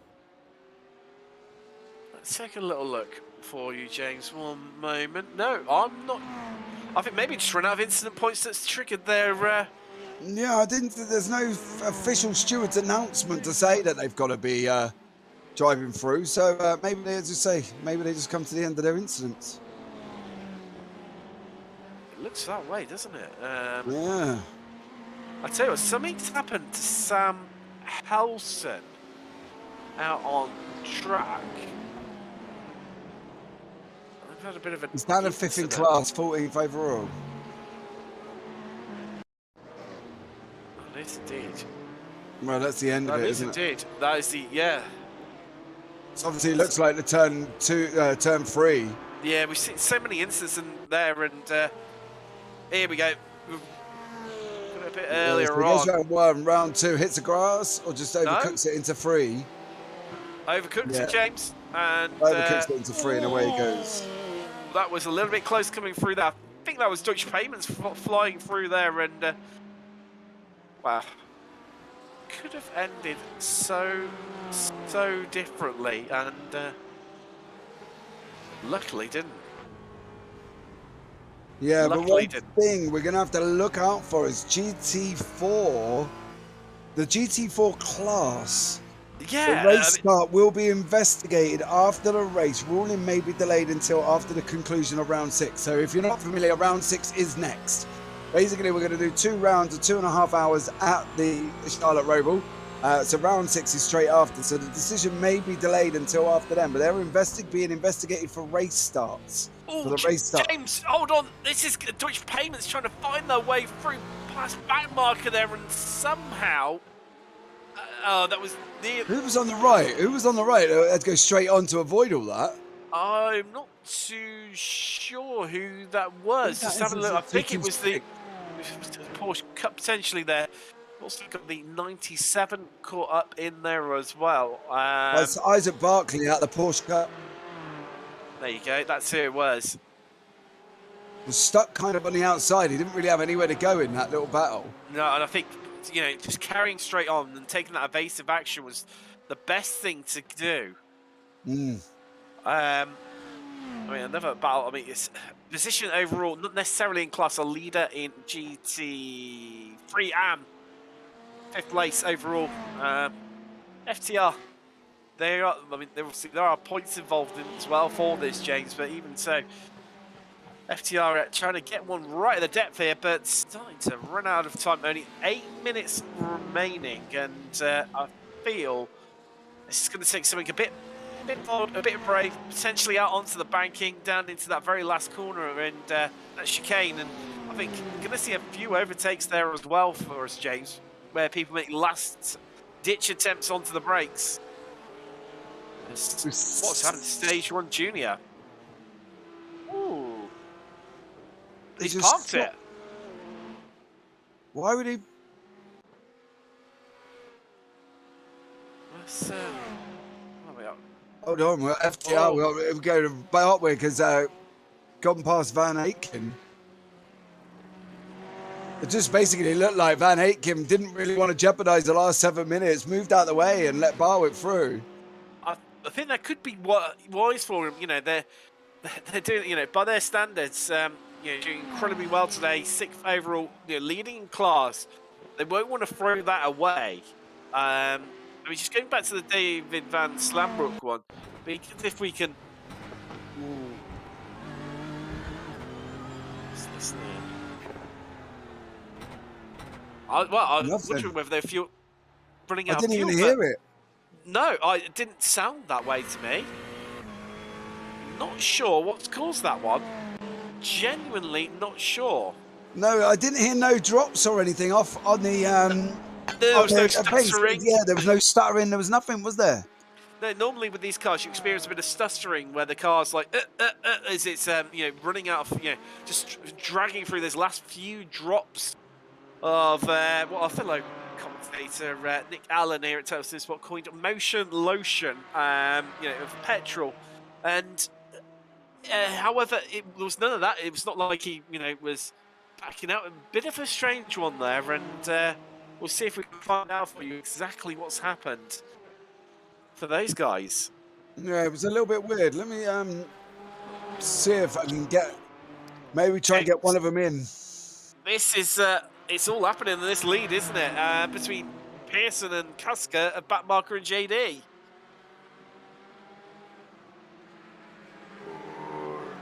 Is that Josh Wiggins involved in the mix as well, though? Josh is trying to get through, isn't he? He is. And these guys are not going to want him. Is that Casker's behind the wheel? If he's going to get the pass done, he's got to let him go now to lose the least amount of time, because otherwise he's just going to lose time with Martin Pearson out in front. He is, Jess, but he's going to get the slipstream off him out onto the banking section. However, ooh, listen, no, we're not going to make that one. And across the curbs, bit of a bounce for FTR Black at the hands of Michaela. And in the Porsche Cup there, and a little bit interesting angle to join it on for us. We head inside the last 5 minutes. Yeah, 5 minutes remaining. I think, yeah, Michaela was just a little bit pushy, and probably not the best way of doing that, I've got to be honest. See the Thug Motorsport guys heading through. Corey Peters currently at the wheel of the Porsche 911 in GT3 Pro. It's a long way back on Deutsche Payment. Oh, that was the end of Michaela, wasn't it? Going Justin Michaela there. Just having another look at him jumping the curbs. Possibly almost like bunny hopping across it, really, there, you know. And, you know. The important thing, though, Tim, sorry, is to realise that Casker's still only lost 0.7 seconds. So he's still within that toe draft that we've spoken about, out at about 1.2. So he's still got the opportunity to catch Martin Pearson in front of him. So 4 minutes remaining. While you were mentioning that, we've got a few people into the, well, I say a few people, obviously. BSIM, they're still in the pit. Likewise, why? Sorry, likewise, Tech Sense as well. Virtual Racing Compound Blue, they've just come into the mix for a splash and dash to get them home. Likewise, so is Stage 1 Senior. A few people obviously gambling on that strategy around the, what's it called? The, obviously the safety car period, and maybe just, you know, maybe they've been clearly trying to fuel stuff to get themselves home. However, having said that, Stage 1 Senior, definitely a splash and dash for them, 6 seconds stationary. However, Virtual Racing Compound Blue are still stationary, and they're now stationary for longer than what they would have been. And that's got a lot of front-end damage. Front-end damage? I think we're looking at front side, and possibly the back left as you're looking at it. I think maybe the roof is the only one that doesn't have some elite form of graze. Yeah, he kind of just was. Yeah, I think he's definitely had enough. I think we just might as well go out, and it was almost reminds me of the Days of Thunder mode where he kicked the panel, and he said, "What'd you do that for?" He said, "Because that's the only part of the car you didn't hit against the wall." No, you're not wrong there, James. Definitely worse for wear, that car, isn't it? It's wow, and they're still stationary now, so I feel that's going to be another retirement to join. As I mentioned earlier, BSIM, who we lost on lap 73. Next level, who retired the car on 71, going us to seeing them running inside the top 3. Tech Sense in GT4 retired on lap 68, and FTR Black, we lost all the way back on lap 15. That seems a very distant memory, James. Yeah, I can't remember what that happened on that lap, Tim. It was so long ago. But with 2 minutes remaining, and it's been a super fast race, Tim. I think our leader, Sean Campbell, as well, a bit of a useless one for you. Despite all the safety cars, is going to top 100 laps before the end of the race. Completely irrelevant, but a useful fun fact for you. It's not irrelevant. It's keeping everybody entertained there, Tim. And to be honest, I think you are probably right. He's halfway round. No, he's on 99 now. He's got, what we got level, about a minute to go. It's just going to be a 100-lap race. So far he's definitely not had 99 problems, and he won't be hoping this lap is one of them. That's a music reference for you there.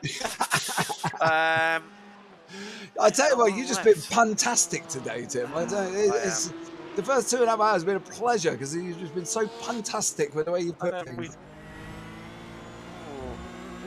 This is Barkley, James, in Porsche Cup, and window. We see what's beat him alongside. So Sim Party, isn't it? Sorry. Yeah, Sim Party. He looks like he's coming round 8. Is he? He's going to lose the rear end now onto the banking. No, I think it's going to be a run down to the bus stop then and see what he's been doing, isn't it? Got to be. It's got to be. We'll sat here waiting with bated breath, and you watch, she'll beat nothing in the end. Oh, there you go. There you go. Oh! That was a more spectacular leap than what we saw earlier. Oh, can we get them on board of that? I bet we're looking right up at the sea, right up at the sky on that one. He definitely took a jump, didn't he? Well, yeah, and then I'm sure instantly again at the floor. But we've had a swap the position overall between Prismatic B and Quasar. It's obviously of Porsche Cup, Prismatic of GT3 AM categories. Final lap, Tim. It's been emotional. Final lap for Sean Campbell, 100 laps. We've had a bit of everything, really, haven't we?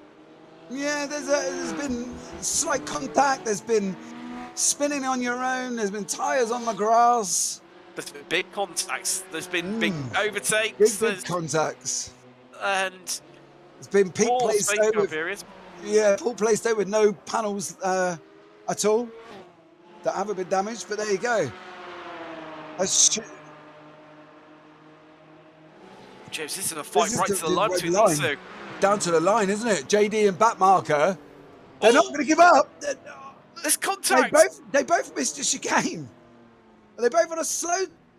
Oh, they're being gentlemanly. I think that was both on a slowdown, so they both had to slam their brakes on and literally just stop the car because otherwise it would have been a 40-second penalty and they would have been further back. So I thought there was going to be more of a different ending, but we ended up quite a dramatic one in the end. Well, yeah, it was dramatic, but not in the way which we were expecting. We were expecting, a fight, elbows out, maybe even, a big incident for one of them and ending in tears and a trip to the a fiery ball of inferno crossing the line. Yes. Yeah, smack on there with that one, James. But having said that, I don't know how to feel about that one. It was almost an anticlimax, but also even more intense than what we were expecting. And more anticlimax than I expected there. But never mind. At least we didn't get chaos at the end of the race. So that is something. Definitely. Definitely. Yeah, there you go. Wow. So we just waiting for the last few to come across the line here, and wow, it's a bit of a weird one to call it endurance race at 2.5 hours. We're normally used to do so much longer, but even so, it's been we've definitely had it's been action packed and it's been all been crammed into these 2.5 hours, and I'm a bit disappointed. Ian's going to be taking over from me, James, and that's. You'll get to enjoy the second round of the evening with him. Yeah, I cannot wait for that. It's going to be absolutely amazing. As I say, we are going to be joined by Ian. So let's have a look at the race results there, Tim. They've flashed out. There we go. The GT SIM3D Sport was your out-and-out winner. Prismatic Motorsports A in second. Deutsche Payment in third. RD Sim Sports in fourth. And FTR Esports Red in fifth. B-Sim sixth. Naturally Racing seventh. Arctic Racing eighth. Ninth, RPM Racing. And 10th were 11 Temps Racing Team Black. So 11th Zabi Racing, 12th Equipment Geek Racing, 13th Stage 1 Racing Senior, 14th Stage 1 Racing Green, 15th Prismatic B, 16th Sunday Drivers, 17th Funk Motorsport, and 18th Stage 1 Racing Junior, and 19th Next Level Racing Blue. 20th was FTR Esports Black 2. So there you go. That's that one. So into the arms, we've got first was B-Sim Racing, second was 11th 10th Racing Black, third Zabi Racing, fourth Equipment Geek Racing, fifth Stage 1 Racing Green, sixth Prismatic Motorsports B, and his seventh was Sunday Drivers. Into the peak up we go. We got RD Sim Sport 2. We're out on winners from 49 seconds from Vulcan Sim Racing. Simpai Racing finishing third. Fourth was Quasar Sim Racing. Fifth was Green Lake Racing. Sixth was FTR Esports Black. Seven, Sicania Endurance Motorsport. Didn't see much of them throughout the race. And then eighth was 11th 10th Racing Team Red. Ninth Virtual Racing Compound Blue. And 10th was B-Sim Racing #S. And into the GT4s, JD Sim Racing come out of winner with backmarker Racing Blue. I'm judging by that, he suffered the penalty and he didn't get it off because he's ended up 33 seconds behind. D-Line Racing was in third. TechSense Flitziaris was in fourth.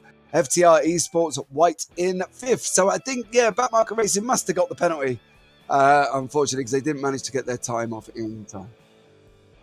So we'll do the championships after the next race there, Tim. So, Tim, you're not joining us for the second one?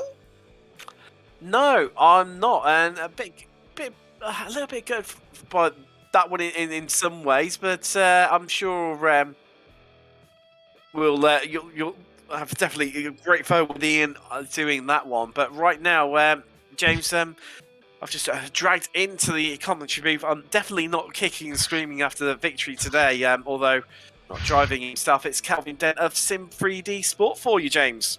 Calvin, hello, boys. how are you? I'm not bad. I'm pretty good after that race. It was a bit shaky at times, though. It was a little bit, wasn't it? Sean did a good job catching up to the back of Emily. They were like 7 seconds. We know Emily had damage. Now, I saw you in chat saying that she hadn't changed tyres, but as you heard from Jess has said she did change tyres.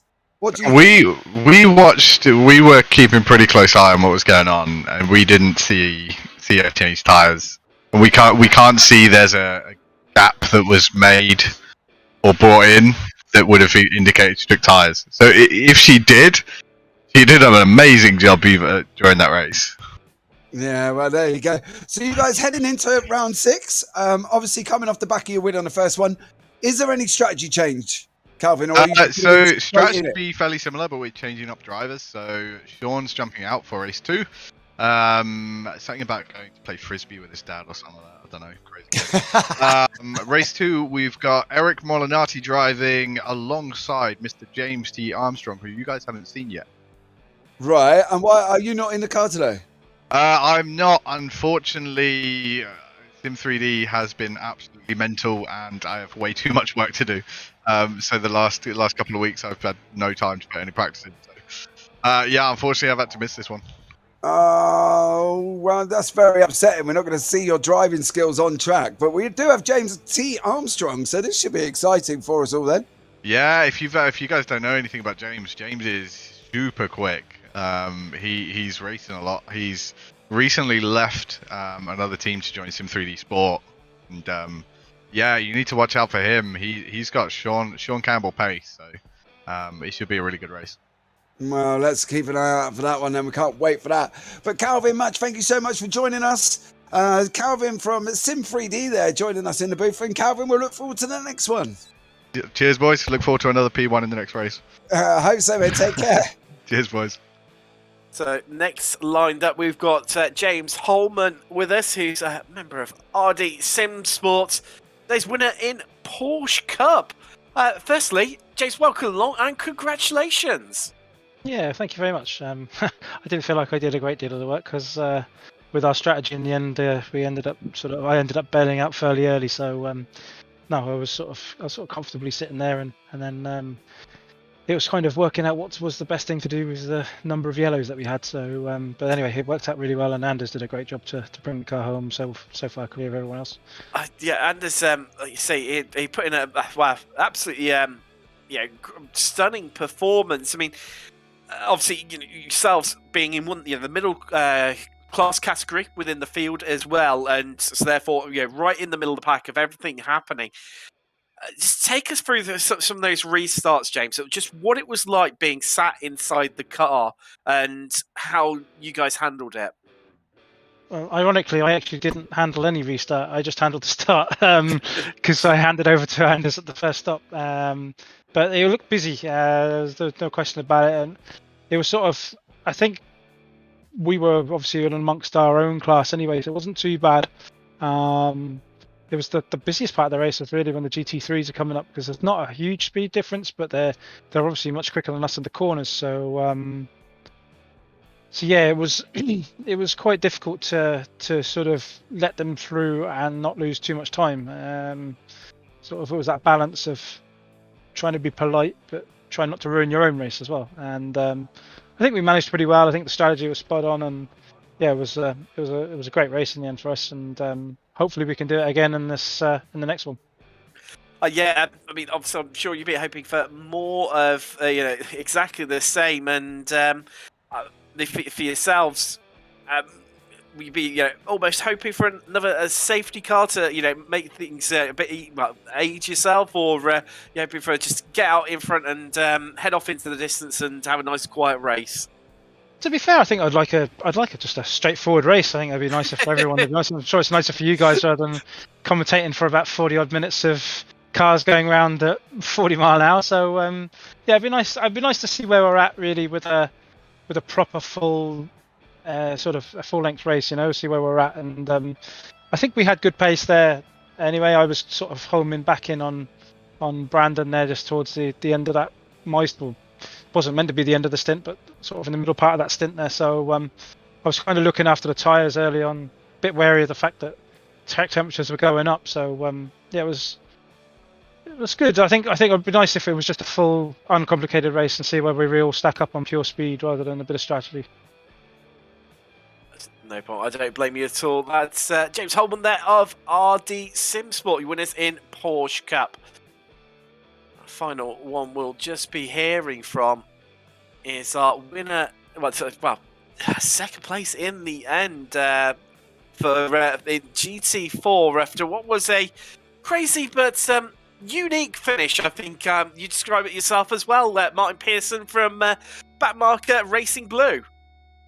Yeah, that was a bit tense. I had for a second going into that final lap, I think, but yeah.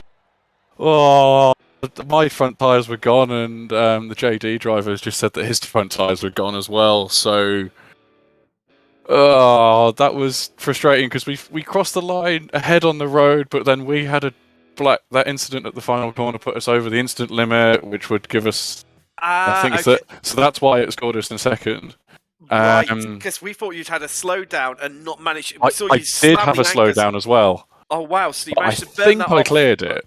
Yeah, and that's what threw you out.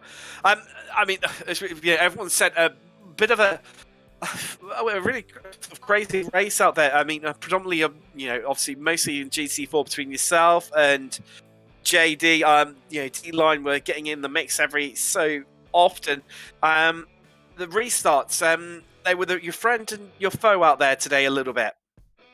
Yeah, there was one in the middle when Edward just got in the car where there were all four of us together, and it was the TechSense car was a lap down trying to get a lap back. Yeah, unfortunately Ed had a spin in there, whereas he tripped over the two ahead of him at the bus stop. But yeah, no, that was hectic. It was a hell of a lot of fun, and hoping for more of the same, and I'm really hoping the front tyres don't go off so badly. I definitely would have taken this one safety car later on, and you could have nipped in and changed them quickly and not lost too much time. But no, good luck for race 2, and well, hopefully you end up going one better and taking the victory. Yeah, thanks very much. We'll see what the stewards say about that final corner incident, and also the race start as well, because that was What happened there? Because we didn't quite catch that one on camera. So I was alongside, was it Harold in the TechSense car, and yes. He went on set. So like it's GT4 set, and he accelerated, and I was like, "Screw this! I'm not going to lose all of this time." And wait for the go. So I went with him, and then the two cars behind waited for the go.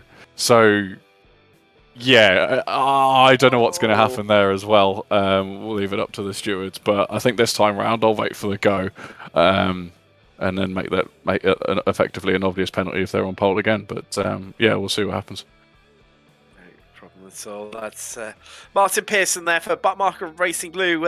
Came home in second place in the end due to penalties, unfortunately nudging them back one place and denying them the victory. Cheers, guys. I hope we put on another good show. Definitely. Good luck for that second race. Wow. What a crazy race. I believe James has just disappeared off to go and get himself ready for race 2, which is just coming up. There'll be a brand new stream up for that one. We can't wait for that one to begin. And yeah, if you want to head across there now, thank you very much for joining us from this, during this stream. And thank you to our sponsors, SIM3D and Go for the Gap, for sponsoring this event. What's been an absolutely crazy race, and thank you for having me all on board with all your questions, comments. From myself, Tim Cox, James Parfitt, and Sean Cranleigh-Swash. Thank you very much, but the last two will be seeing you very shortly on the other side. Take care and have a good evening, and can't wait for race 2.